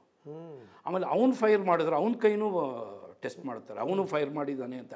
ಅದರಲ್ಲಿ ಆಟಮ್ಸ್ ಇರುತ್ತೆ, ಸಲ್ಫರ್ ಆಟಮ್ಸ್, ಅದಕ್ಕೆ ವೆಪನ್ದು ರೆಸಿಡ್ಯೂಸ್ ಅಂತ ಹೇಳ್ತೀವಿ, ಅದಿರುತ್ತೆ. ಸೊ ಗನ್ ಆವಾಗ ಎಂಟ್ರ್ ಆಗಿಬಿಟ್ಟಿತ್ತು. ಓಕೆ, ನನ್ನ ಪ್ರಕಾರ 87, 88ಇಂದ ಗನ್ ಎಂಟ್ರಿ ಆಯಿತು. ಸೊ ಇವನು ಬಂದಮೇಲೆ ಗನ್ಗಳು ಶುರು ಆಗ್ಬಿಡ್ತು. ಈ ಮನುಷ್ಯ ಯಾವ ರೀತಿ ಈ ಬೆಂಗಳೂರು ಅಂಡರ್ವರ್ಲ್ಡ್ನ ಆಳಿದ್ರು ಅಂತ ನೋಡಿ. ಇವನ್ನ ನಾನು ವೈಭವೀಕರಿಸ್ತಾ ಇದ್ದೀನಿ ಅಂತ ತಿಳ್ಕೊಬೇಡಿ, ಅದರ ವಿಜೃಂಭಿಸ್ತೀನಿ ಅಂತ. ಈ ಬೇರೆ ಫಾರ್ ಎಕ್ಸಾಂಪಲ್ ಈಗ ಕೋಳಿ ಫಯಾಜ್ ಇದ್ದ. ಈಗ ನಮ್ಮ ಬೆಂಗಳೂರು ನಗರದಲ್ಲಿ ಶಿವಾಜಿನಗರ ಒಂದು ಏರಿಯಾ, ಅಲ್ಲಿಗೆ ಈ ರೌಡಿಗಳು ಹೋಗ್ತಿರ್ಲಿಲ್ಲ, ಅವ್ರುಗಳು ಈ ಕಡೆ ಬರ್ತಿಲ್ಲ, ಅವರೆಲ್ಲ ಜೂರಿಸ್ಡಿಕ್ಷನ್ ಮಾಡ್ಕೊಂಡ್ಬಿಟ್ಟಿದ್ರು. ಹೆಚ್ಚು ಕಮ್ಮಿ DCPದು ಏರಿಯಾ ಇದ್ದಂಗೆ. ಆಗ ಈಸ್ಟ್ ವೆಸ್ಟ್ ಎರಡೇ ಇದ್ದಿದ್ದು ಬೆಂಗಳೂರು, ಎರಡೇ DCPಗಳಿದ್ದಿದ್ದು, ಈಸ್ಟ್ ಒಂದು, ವೆಸ್ಟ್ ಒಂದು. ಸೊ ಈಸ್ಟ್ ಅಂದರೆ ಶಿವಾಜಿನಗರ ರೌಡಿಗಳು, ವೆಸ್ಟ್ಗಳು ಅಂದರೆ ಕುತ್ವಾಲ, ಜಯರಾಜು, ಇವನು ಯಾರು ನಮ್ಮ ಆಯಿಲ್ ಕುಮಾರ್, ಇವ್ರದ್ದೆಲ್ಲ ವೆಸ್ಟ್ ಡಿವಿಷನ್ನು. ಇವ್ರುಗಳು ಎಲ್ಲೂ ಕ್ಲಾಶ್ ಆಗಿಲ್ಲ ಅವ್ರುಗಳಿಗೆ. ಅವ್ರು ಹೇಳ್ಕೊಂಡ್ಬಿಟ್ಟಿದ್ರು, ನೋಡಪ್ಪ ನಿಮ್ಮ ಏರಿಯಾ ನೀನು ನೋಡ್ಕೊಂಡು, ನಮ್ಮ ಏರಿಯಾ ನಾವು ನೋಡ್ಕೊಂಡು, ಒಬ್ರಿಗೊಬ್ರು ಅಂಡರ್ಸ್ಟ್ಯಾಂಡಿಂಗ್ ಇತ್ತು. ಆ ಥರ ರೌಡಿಸಮ್ ಬೆಳೆದಿದ್ದು. ಸೊ ಇವನು ಬಂದಮೇಲೆ ಗನ್ ಸಂಸ್ಕೃತಿ ಮುಂದಕ್ಕೆ ಅಲ್ಲ, ಹೆಂಗೆ ಅಂತಂದರೆ ಇವರೇನೋ ಈ ಹೋಟೆಲ್ ಇಟ್ಟಿದ್ರು, ಈ ಹೋಟೆಲ್ ಇಟ್ಟಂಥ ಸಂದರ್ಭದಲ್ಲಿ ಈ ಕೋಳಿ ಫಯಾಜ್ ಏನೋ ಒಂದ್ಸರಿ ಏನೋ ವಸೂಲಿಗೆ ಅಂತ ಬಂದು ಈ ಮನುಷ್ಯ ಚಾಕು ಹಿಡ್ಕೊಂಡ್ಬಂದು ಅಲ್ಲಿಂದ ಏನೋ ಇದ್ದಕ್ಕಿದ್ದಂಗೆನೇ ಇಲ್ಲ, ಇವ್ರು ಏನು ಮಾಡಿದ್ರು, ಈ ವಿಜಯ ಬ್ಯಾಂಕ್ ಬ್ರಿಗೇಡ್ ರೋಡ್ ವಿಜಯ ಬ್ಯಾಂಕಲ್ಲಿ ಇದ್ದಿದ್ದವನು, ಅಲ್ಲೂ ಕೆಲಸದಲ್ಲಿ ಇದ್ದ. ಅದ್ರ ಆಪೋಸಿಟ್ ಅಲ್ಲಿ ಉಮರ್ ಖಯಾಮ್ ಅಂತ ಹೇಳಿ ಒಂದು ಹೋಟೆಲ್ ಇವ್ರದೇ. ಅಲ್ಲಲ್ಲ, ಆ ಹೋಟೆಲ್ಲು ಲಾಸ್ಗೆ ಹೋಗ್ಬಿಡ್ತು. ಅವರು ಇವ್ರ ಹತ್ರ ಲೋನಿಗೆ ಬಂದ್ರಂತೆ. ಲೋನಿಗೆ ಬಂದ ಇವನು ಹೇಳದಂತೆ ನಾನೇ ತಗೊಳ್ತೀನಪ್ಪ ಅಂತೇಳಿ ಇವನು ತಗೊಂಡ್ಬಿಟ್ಟ ಅದನ್ನು. ಅಲ್ಲಿ ಆವಾಗ ಕ್ಯಾಬರೆ ಸ್ಟಾರ್ಟ್ ಆಯಿತು. ಕ್ಯಾಬರೆ ಸ್ಟಾರ್ಟ್ ಮೊದಲು ಕ್ಯಾಬರೆ ಇದ್ದಿದ್ದು ಎರಡೇ ಜಾಗ, ಒಂದು ನೆಪೋಲಿ ಅಂತ ಹೇಳಿ ಇದರಲ್ಲಿ ಮೆಜೆಸ್ಟಿಕ್ನಲ್ಲಿ, ಆಮೇಲೆ ಇನ್ನೊಂದು ಈ ನಮ್ಮ ಈ ಸಿನಿಮಾ ಇದೆಯಲ್ಲ ರೆಸಿಡೆನ್ಸಿ ರೋಡು, ಅಲ್ಲೊಂದಿತ್ತು. ಎರಡೇ ಇದ್ದಿದ್ದು ಕ್ಯಾಬರೆಗಳು ಅವಾಗ. ಇವನು ಸ್ಟಾರ್ಟ್ ಮಾಡ್ದ ಉಮರ್ ಖಯಾಮಲ್ಲಿ. ಆಮೇಲೆ ಇವನು ಕವರ್ ಮಾಡಿದಾಗ ಇವರು ಶಿವಾಜಿನಗರ ಹುಡುಗರು ಬಂದರು ಮಾಮೂಲಿಗೆ. ಇಂಥ ಕ್ಲಬ್ನಲ್ಲೇ ಅವರು ಎದುರಿಸ್ಕೊಂಡು ಮಾಮೂಲು ವಸೂಲು ಮಾಡ್ತಾ ಇದ್ದಿದ್ದು. ಆಗ ಇವನು ದೊಣ್ಣೆ ರಾಡ್ಗಳು ತೊಗೊಂಡು ನೈಫ್ ತೊಗೊಂಡು ಹೆಂಗೆ ಅಂದರೆ ಇವನು ಸ್ವಲ್ಪ ಮೊದಲೇ ದಾದ, ಇವನು ಇದಿತ್ತು, ಗಟ್ಸಿತ್ತು. ಸೊ ಇವಂದೇ ಪಡೆಗಳು ಶುರು ಆಗ್ಬಿಡ್ತು. ಓಕೆ, ಈ ಮನುಷ್ಯನ ಮೇಲೆ ಎಷ್ಟು ಸರಿ ಅಟ್ಯಾಕ್ ಪ್ರಯತ್ನಗಳಾಗಿದ್ದು ಅಂತ? ನೋಡಿ ಈ ಬೃಂದಾವನ್ ಕೇಸ್ ಆಯ್ತಲ್ಲ, ಬೃಂದಾವನ್ ಕೇಸ್ ಆದಾಗ ನನ್ನ ಪ್ರಕಾರ ಲೈಮ್ ಲೈಟಿಗೆ ಬಂದ ಬೆಂಗಳೂರಿನಲ್ಲಿ. ಸ್ವಲ್ಪ ಸ್ಟೇಟ್ ವೈಡ್ ಇನ್ಫಾರ್ಮೇಷನ್ ಹೋಯಿತು. ಜೊತೆಗೆ ಏನಾಯಿತು, ಇವನು ಪುನಃ ರಿಲೀಸ್ ಆಗ್ಕೊಂಡು ಬಂದ್ಬಿಟ್ಟ. ಬೇಲ್ ಮೇಲೆ ರಿಲೀಸ್ ಆಗಿ ಬಂದು SD ಕೋಟೆಲೇ ಒಂದು ಫಾರ್ಮ್ ಹೌಸ್ ತೊಗೊಂಡ. HD ಕೋಟೆ ಇದೆಯಲ್ಲ, ಅಲ್ಲಿ ಒಂದು ದೊಡ್ಡ ಫಾರ್ಮ್ ಹೌಸ್ ತೊಗೊಂಡ.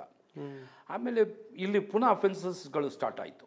ಸ್ಟಾರ್ಟ್ ಅಂದರೆ ಕಿಡ್ನ್ಯಾಪಿಂಗು ಈ ಪ್ರಾಪರ್ಟಿ ವಿಚಾರದಲ್ಲೇ ಥ್ರೆಟನಿಂಗು ಅದು ಶುರು ಆದಾಗ ಒಬ್ಬರು DCP ಅಲ್ಲಿ ಹೋಗಿ ರೈಡ್ ಮಾಡ್ತಾರೆ SD ಕೋಟೆಯಲ್ಲಿ. ಅಲ್ಲಿ ಏನೂ ಸಿಗಲ್ಲ. ಅದು ಆಮೇಲೆ ನನಗೆ ಇನ್ಫಾರ್ಮೇಷನು ಇದು ಮಾಡಿದ್ದು. ಇವರೇನು ಮಾಡ್ತಾರೆ, ಫಿಕ್ಸ್ ಮಾಡಿಬಿಡ್ತಾರೆ. Gun, drugs, ಬಾಂಬ್ಸು.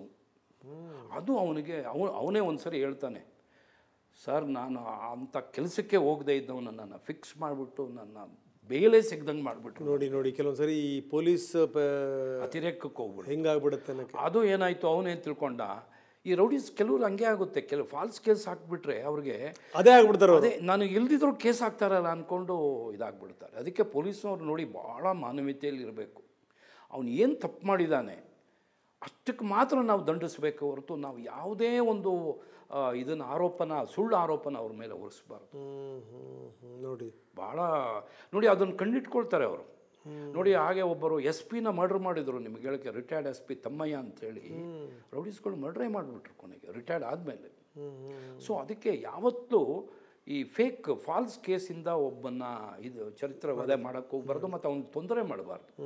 ಇನ್ನೂ ಅವನು ಬಿದ್ದಿರೋನ್ನ ಮೇಲೆತ್ತಬೇಕು, ಈ ಸಮಾಜದ ಮುಖ್ಯ ವಾಹಿನಿಗೆ ತರಬೇಕು. ಅದ್ರಲ್ಲಿ ನಾನು ಭಾಳ ಜನಕ್ಕೆ ಮಾಡಿದ್ದೀನಿ, ತುಂಬ ಜನಕ್ಕೆ ಮಾಡಿದ್ದೀನಿ. ಹೌದೌದು. ಈಗ ಈ ಜಯರಾಜ್ ವಿಚಾರಕ್ಕೆ ಸಂಬಂಧಪಟ್ಟಂಗೆ ಈ ಜಯರಾಜ್ಗೂ ಇವ್ರಿಗೂ ಶುರುವಾದಂಥ ವೈರತ್ವ, ಜೊತೆಗೆ ಅದು ಜಯರಾಜನ ಅಂತ್ಯ ಆಗೋದು, ಅದರ ಹಿಂದೆ ಇವರ ಸ್ಕೆಚ್ ಇತ್ತು ಅನ್ನುವಂಥದ್ದು, ಅದ್ರ ಬಗ್ಗೆ ಏನಂತೀರಿ ಸರ್? ಇಲ್ಲ, ಅವಾಗ ಏನಾಯಿತು, ಕೊತ್ತಲ್ ಸತ್ತೋದ್ಮೇಲೆ ಜಯರಾಜು ಬರ್ತಾನೆ ಜೈಲಿಂದ ಬಂದಾಗ. ಅಷ್ಟೊತ್ತಿಗೆ ಅವನು ಜೈಲಲ್ಲಿ ಇರ್ತಾನೆ. ಅವನು ಕನ್ವಿಕ್ಷನ್ ಆಗಿ ಜೈಲಲ್ಲಿ ಇದ್ದಾಗ ಇವನು ಉಟ್ಕೊಂಡ್ಬಿಟ್ಟು ಆಯಿಲ್ ಕುಮಾರ್, ಅವನು ಬೂಟ್ ಹೌಸ್ ಕುಮಾರ್ ಅಂತಾರೆ. ಅವನೊಂದು ಬೂಟ್ ಹೌಸ್ ಶಾಪ್ ಇತ್ತು ಚಿಕ್ಕಪೇಟೆನಲ್ಲಿ, ಬೂಟ್ ಹೌಸ್ ಅಂತಲೇ ಇಟ್ಟಿದ್ದ.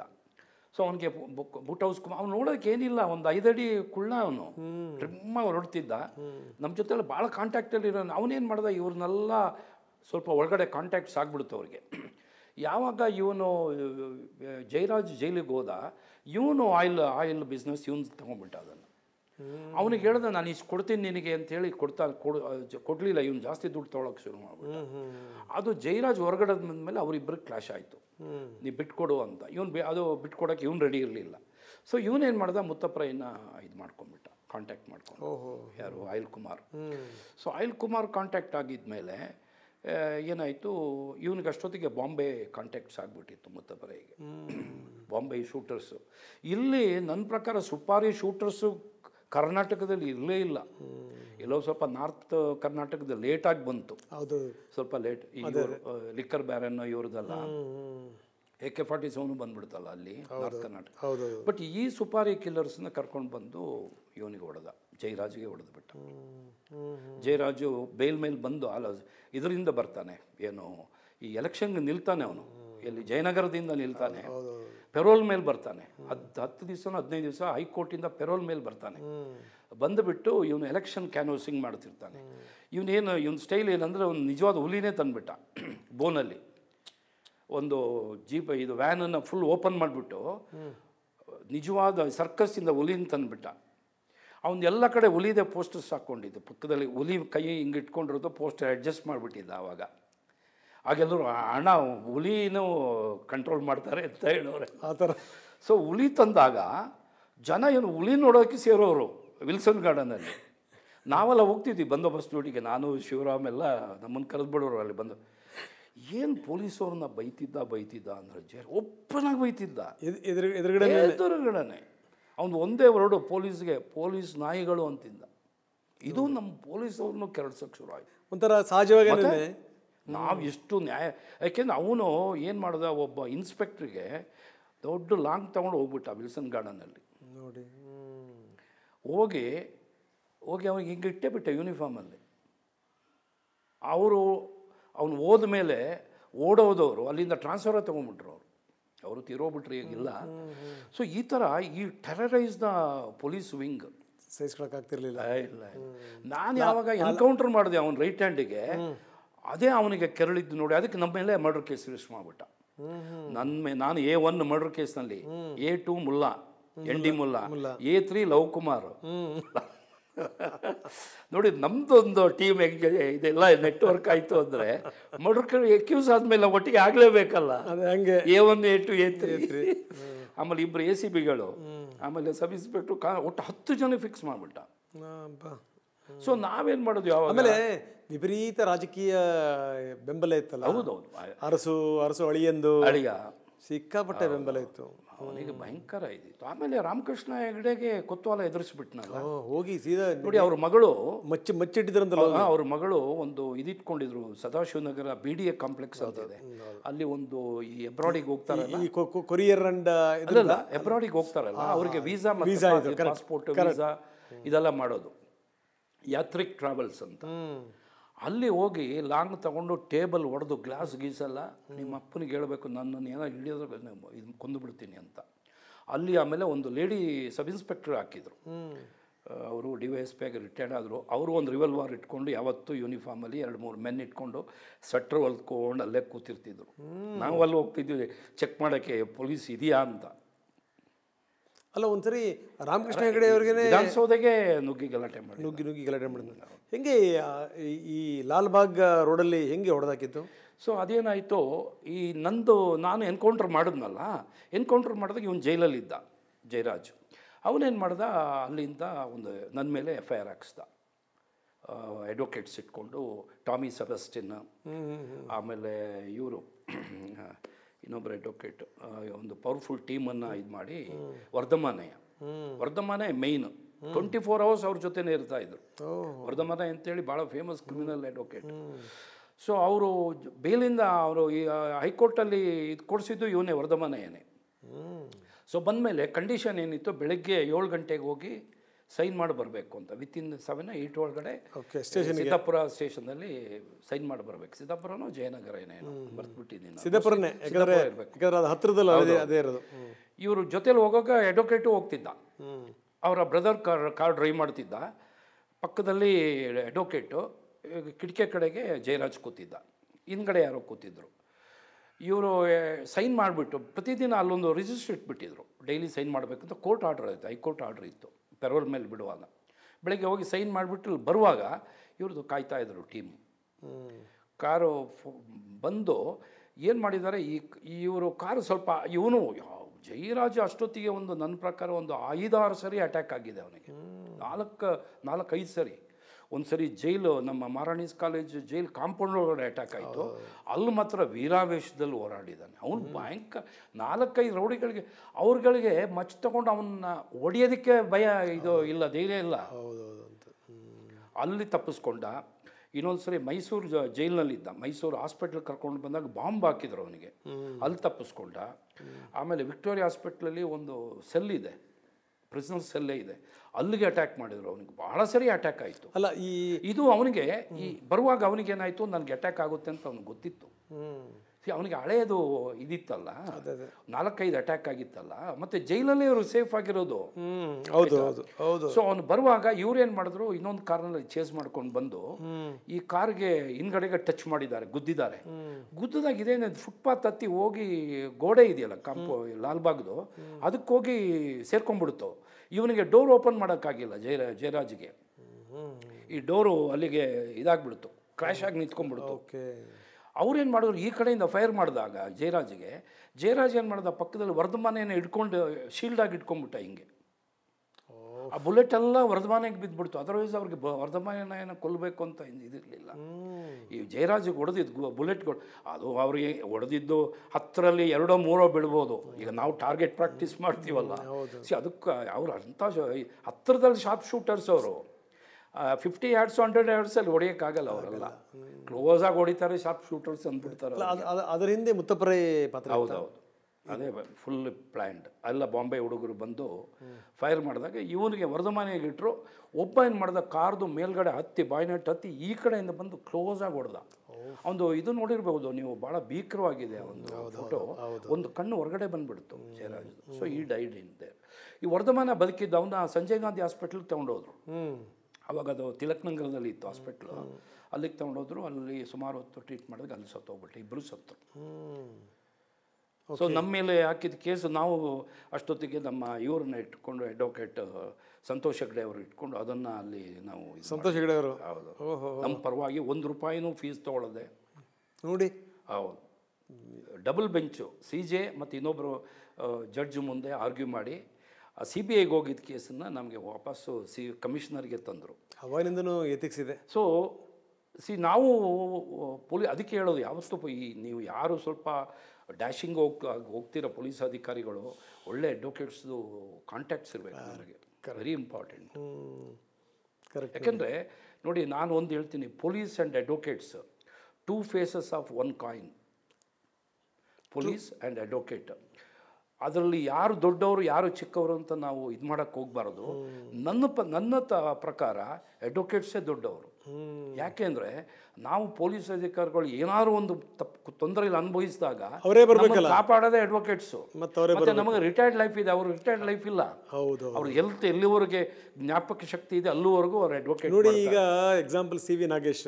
ಹೌದು, ಎಷ್ಟು ಆಘಾತಗಳಾದರೂ ಮತ್ತೆ ಎದ್ದು ಬಂದವರು ಮಂಡಿಸುವಂತ ರೀತಿ ಇದೆಯಲ್ಲ, ಅದ್ಭುತ. CV Nagesh, love Kumar batchmates, ಸಬ್ ಇನ್ಸ್ಪೆಕ್ಟರ್ಸು ಒಂದೇ ಬ್ಯಾಚು. ಗೊತ್ತಿಲ್ಲ ನಿಮಗೆ? ಲವ್ ಕುಮಾರು CV ನಾಗೇಶು ಒಂದೇ ಬ್ಯಾಚಲ್ಲಿ ಟ್ರೈನ್ ಆಗಿ ಅವ್ರು 6 ತಿಂಗಳು ಟ್ರೈನಿಂಗ್ ಆಗಿದೆ. ಆಮೇಲೆ ಅಷ್ಟೊತ್ತಿಗೆ ಲಾ ಮಾಡಿಬಿಟ್ಟಿದ್ರು. ಅವ್ರು ಹೇಳಿದ್ರು, ಇಲ್ಲಿ ಬೆಳಗ್ಗೆ ಇಷ್ಟು ಗಂಟೆಗೆ ಎದ್ದು ಓಡಬೇಕು, ಅಲ್ಲಿ ಆರ್ಬೇಕು, ನನ್ನ ಕೈಲಿ ಆಗಲ್ಲಪ್ಪ ಅಂತ ಬಿಟ್ಟು ಬಂದು ಲಾಯರ್ ಆದಮೇಲೆ, ಫೇಮಸ್ ಆದಮೇಲೆ ನಾವುಗಳು ಅವ್ರ ಹತ್ರ ಹೋಗ್ತಾ ಇದ್ವಿ. ಈಗ ರಶೀದ್ ಕೇಸ್ನಲ್ಲಿ ನಾವುಗಳೆಲ್ಲ ಅವ್ರ ಹತ್ರ ಹೋಗ್ತಾ ಇದ್ವಿ. ಸೊ ಲಾಯರ್ ಅಂದರೆ ನಾವು ಭಾಳ ರೆಸ್ಪೆಕ್ಟ್ ಕೊಡೋದು. ಅದಕ್ಕೇನು ಅಂತಂದರೆ ಈ ಪೊಲೀಸರಿಗಿಂತ ಒಂದು ಕೈ ಮೇಲಿನ ಲಾಯರ್ ಯಾವಾಗಲೂ ಅಂತ. ನೀವು ಒಂದು ಎಕ್ಸಾಂಪಲ್ ಹೇಳ್ತೀನಿ, ನೀವು ನಂಬಲ್ಲ. ಒಂದು ಸರಿ 2 ಪೊಲೀಸ್ ಇವ್ರಿಗೆ ಭಾಳ ದೊಡ್ಡ ಕ್ಲಾಶ್ ಆಗ್ಬಿಡುತ್ತೆ. ಅದೇನೋ ಒಬ್ಬ ಲಾಯರು ಮೋಟರ್ ಬಂದಾಗ ಸಬ್ ಇನ್ಸ್ಪೆಕ್ಟರ್ ಹೊಡೆದ್ಬಿಟ್ರು. ಇಡೀ ಬೆಂಗಳೂರು ಲಾಯರ್ಗಳು KR ಸರ್ಕಲ್ನ ಇದು ಮಾಡಿಬಿಟ್ರು, ಗೆರವ್ ಮಾಡಿ ಇಡೀ ದಿವಸ. ಆಗ ಕಿಶೋರ್ ಚಂದ್ರ ಅವರು ಅಡಿಷನಲ್ ಕಮಿಷನರ್. ಸರ್, ಇದು ಕೇಳಿ, ಒಂದು ನಿಮಿಷ ಹೇಳ್ಬಿಡ್ತೀನಿ. ಆಮೇಲೆ ಏನಾಯ್ತು, ಎಲ್ಲ ಆಗಿ ಇಡೀ ದಿವಸ ಇಡೀ ಬೆಂಗಳೂರು ಟ್ರಾಫಿಕ್ ಇದಾಗ್ಬಿಡ್ತು. ಲಾಯರ್ಗಳು, ಸಾವಿರಾರು ಲಾಯರ್ಗಳು. ಕೊನೆಗೆಲ್ಲ ಕ್ಲೋಸ್ ಆಗಿ ಅದನ್ನು ಒಂದು ಇದಕ್ಕೆ ಬಂದು ಇದು ಮಾಡಿದ್ಮೇಲೆ ಒಂದು 20 ಲಾಯರ್ಗಳನ್ನು ಮತ್ತು ಒಂದು 20 ಪೊಲೀಸ್ ಆಫೀಸರ್ಸ್ನ ಒಂದು ಮೀಟಿಂಗ್ ಇಟ್ಟರು ಕಮಿಷನರ್.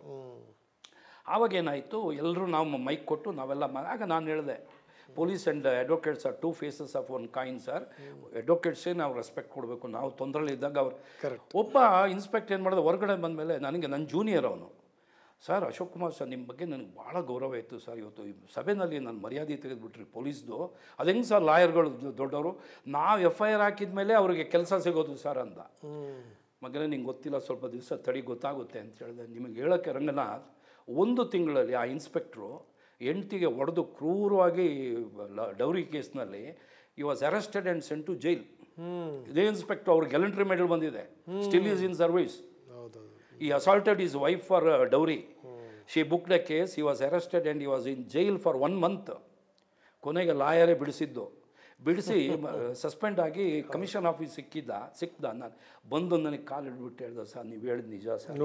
ನೋಡಿ ಇದು ಎಷ್ಟು ಜನ ಅರ್ಥ ಮಾಡ್ಕೋಬೇಕಲ್ಲ ರಂಗನಾಥ್. ಕರೆಕ್ಟ್. ಸರಿ, ಈ ಮುತ್ತಪ್ಪ ರೈ ಇದ್ರ ಜೊತೆಗೆ ಮತ್ತೆ ಯಾವ್ಯಾವ ದಂಧೆಗಳು ಮತ್ತು ಯಾವ್ಯಾವ ವ್ಯವಹಾರಗಳನ್ನು ಮಾಡ್ತಾ ಇದ್ದ? ಆಮೇಲೆ ಈ ಫಾಲ್ಸ್ ಕೇಸ್ಗಳಾಯ್ತಲ್ಲ, ಈ HD ಕೋಟೆದು ಫಾಲ್ಸ್ ಕೇಸ್ ಆದಮೇಲೆ ಅವನು ಚಳಿ ಬಿಟ್ಟು ಇಳಿದ್ಬಿಟ್ಟು ಯಾವಾಗ ಜಯರಾಜನ ಹೊಡೆದ ಮೇಲೆ ಎಂಟೈರ್ ಬ್ಯಾಂಗ್ಳೂರ್ ಸಿಟಿಗೆ ಇದಾಗ್ಬಿಟ್ಟ, ಅವನು ಅಂಡರ್ವರ್ಲ್ಡ್ ಡಾನ್ ಆಗಿಬಿಟ್ಟ. ಬಟ್ ಈ ಒಂದು ಸ್ಪೆಷಾಲಿಟಿ ಅಂದರೆ ಈ ಓಪನ್ ಆಗಿ ಅಸಾಲ್ಟ್ ಮಾಡೋದು ಏನಿಲ್ಲ ಇದರಲ್ಲಿ. ಏನಂದರೆ ಅವನು ಈ has understood the law. I think ಅವನಿಗೆ ಭಾಳ ಒಳ್ಳೆ ಅಡ್ವೊಕೇಟ್ ಇದಿದ್ರು ಅಲ್ವಾ. ಈ ಒಂದು ಕ್ರೈಮ್ನಲ್ಲಿ ಒಂದು ಸೆಕ್ಷನ್ ಇದೆ ರಂಗನಾಥ್, ಅಲಿಬೈ ಅಂತ, ಅಲಿಬಿ ಅಂತೀವಿ, ALBI ಅಂತ, ALIBI, ಅಲಿಬಿ ಅಂತ. ಅಲಿಬಿ ಅಂದರೆ ನಾನು ಪ್ಲ್ಯಾನ್ ಮಾಡೋದು, ಮರ್ಡರ್ ಮಾಡೋದು, ಬಟ್ ನಂದು ಪ್ರೆಸೆನ್ಸ್ ಎಲ್ಲೋ ಒಂದು ಗೌರ್ಮೆಂಟ್ ಇದರಲ್ಲಿ ಪ್ರೆಸೆನ್ಸಲ್ಲಿ ಇರುತ್ತೆ. ಗೌರ್ಮೆಂಟ್ ಹಾಸ್ಪಿಟ್ಲಲ್ಲೋ ಅಥವಾ ಒಂದು ಗೌರ್ಮೆಂಟ್ ಆಫೀಸಲ್ಲಿ ಹೋಗಿ ನಾನು ಇರೋದು. ಸೊ ನನ್ನ ಪ್ರೆಸೆನ್ಸು ನಾನು ಪ್ರೂವ್ ಮಾಡಬೇಕು, ನಾನು ಒಂದು ಇದ್ರ ಕಡೆ ಇದ್ದೆ ಅಂತೇಳಿ. ಆ ಕೇಸಲ್ಲಿ ಕನ್ವಿಕ್ಷನ್ ಫಿಕ್ಸ್ ಮಾಡಿದ್ರೂ ಕನ್ವಿಕ್ಷನ್ ಆಗಲ್ಲ ಅವರಿಗೆ. ನಿಮಗೆ ಅವನು ಇದರಲ್ಲಿ ಇಲ್ಲ ಆಯ್ತಲ್ಲ. ಈ ಗಲಾಟೆಗಳಾದಾಗ ಈ 95ನೇ ಇಸ್ವಿನಲ್ಲಿ 95ನಲ್ಲಿ ಏನಾಯಿತು, ಸೀರೀಸ್ ಆಫ್ ಅಟ್ಯಾಕ್ಗಳು ಸ್ಟಾರ್ಟ್ ಆಗಿಬಿಡ್ತು ಬೆಂಗಳೂರಿನಲ್ಲಿ. ಸುಪ್ರೀಮೇಸಿಗೆ ಗ್ಯಾಂಗ್ ವಾರ್ ಸ್ಟಾರ್ಟ್ ಆಗಿಬಿಡ್ತು. ಕೊನೆಗೆ ಬಲರಾಮ್ ಅಂಥೇಳಿ ಅವನು ಭಾಳ ನಟೋರಿಯಸ್ ರೌಡಿ. ಅವನಿಗೆ ಸಿನಿಮಾನೂ ಬರ್ತಾ ಇದೆ. ಬಲರಾಮ್. ಅವನು ಚನ್ನರಾಯಪಟ್ಟಣ ಹಾಸನ ಕಡೆ ಅವನು ಆಯಿತು. ಅವನೇನು ಮಾಡ್ತಾನೆ, ಅವನು ಮರ್ಡರ್ ಕೇಸಲ್ಲಿ ಇದ್ದ, ಅವನ್ನ ಅರೆಸ್ಟ್ ಮಾಡಿ ಜೈಲಿಗೆ ಹಾಕ್ತಾರೆ. ಬಟ್ ಅದನ್ನು ಒಬ್ಬರು MLAಗೆ ಸಪೋರ್ಟ್ ಇದ್ರು ಅವನು. ಬಟ್ MLAನೇ ಅವನು ಸಪೋರ್ಟ್ ಮಾಡಿ ಸೆಂಟ್ರಲ್ ಜೈಲ್ಗೆ ಹಾಕಿಸ್ತಾರೆ. ಸೆಂಟ್ರಲ್ ಜೈಲಲ್ಲಿ ಮರ್ಡರ್ ಆಗಿಬಿಡುತ್ತೆ ಅವನು 95ನೇ ಇಸ್ವಿನಲ್ಲಿ. ಆಗ ಎಕ್ಸ್ಪ್ಲೋಡ್ ಆಗಿಬಿಡುತ್ತೆ. ಏನು ಸೆಂಟ್ರಲ್ ಜೈಲಲ್ಲೇ ಅವನು ಕರಳನ್ನ ಹೊಟ್ಟೆ ಬಗೆದು ಇಡೀ ಕರಳು ಹೊರಗಡೆ ಬಂದುಬಿಡುತ್ತೆ.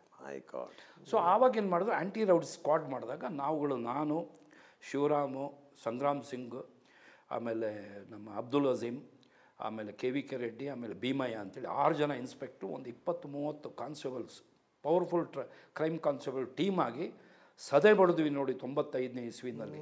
ಮೋರ್ ದ್ಯಾನ್ 250-300 ಜನ ರೌಡೀಸ್ನ ಅರೆಸ್ಟ್ ಮಾಡಿದ್ವಿ. ಎಷ್ಟೋ ಜನಕ್ಕೆ ನಾನ್ ಬೈಲೇಬಲ್ ವಾರಂಟ್ ಇತ್ತು, ಎಬ್ಸ್ಕಾಂಡಿಂಗು, ಪ್ರೊಕ್ಲಮೇಷನ್ ಇತ್ತು, ಹಿಡ್ದೇ ಇರಲಿಲ್ಲ ಅವ್ರನ್ನೆಲ್ಲ. ಆವಾಗ ಇಬ್ಬರು ಈ ಕಾಲಪತ್ತರು ಮತ್ತು ಇವನು ನಮ್ಮ ಕೆಂಗೇರಿಗೇಟವನು ಇಬ್ಬರು ಊರು ಬಿಟ್ಟೆ ಓಡೋಗ್ಬಿಟ್ರು.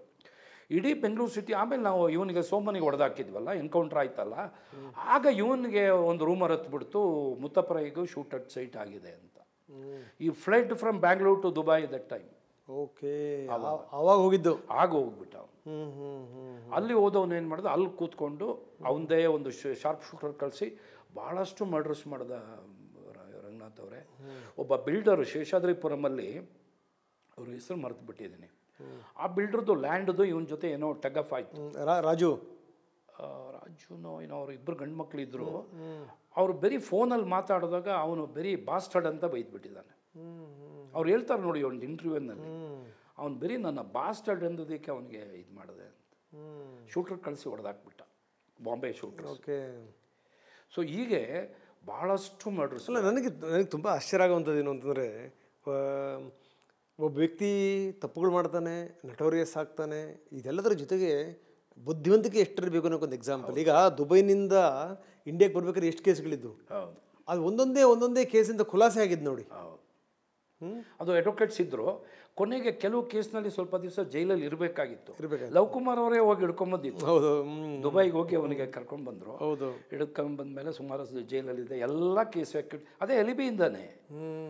ಸರ್ ನಾನು ದುಬೈನಲ್ಲಿ ಇದ್ದೀನಿ ಸರ್, ನಾನು ಆಮೇಲೆ ಫ್ಲೈಟ್ ಟಿಕೆಟ್ಸು ಒಂದು ಅಲ್ಲಿದ್ದು ಎಲ್ಲ TV ಫೋಟೋಸು ಗಿಟೋಸ್ ಎಲ್ಲ ತೋರಿಸಿ ಎಲ್ಲ ಕೇಸ್ಗಳು ಎಕ್ವಿಟ್ ಆದಮೇಲೆ ಆ ಬಿಡದಿದ್ದು ಜಾಗ ಇದೆಯಲ್ಲ, ಅದು ಆ್ಯಕ್ಚುಲಿ ಒಬ್ರದ್ದು ಡಿಸ್ಪ್ಯೂಟೆಡ್ ಇದು ಲ್ಯಾಂಡ್. ಅದು ಇದು ಏನೋ ವಿಲ್ಲಾಸ್ ಮಾಡೋಕ್ಕೆ ಹೋಗಿದ್ದು. ಅದು ಆ ವಿಲ್ಲಾಸ್ ಮಾಡಾಗಿ NRIಸ್ದು ಅವ್ರವ್ರೇ ಜಗಳ ಹತ್ಕೊಂಡಾಗ ಇವನು ಕೈ ಹಾಕಿ ಎಂಟೈರ್ ತೊಗೊಂಡ್ಬಿಟ್ಟ ಅದನ್ನು. ನೋಡಿ ನೋಡಿ ನೋಡಿ ನೋಡಿ, ನೀವು ನಂಬಲ್ಲ, ಅಲ್ಲಿ ಒಬ್ಬರು DCPದು ಫ್ರೆಂಡ್ದು ತಗ್ಲಾಕೊಂಡ್ಬಿಟ್ಟಿತ್ತು ಒಂದು ವಿಲ್ಲಾ.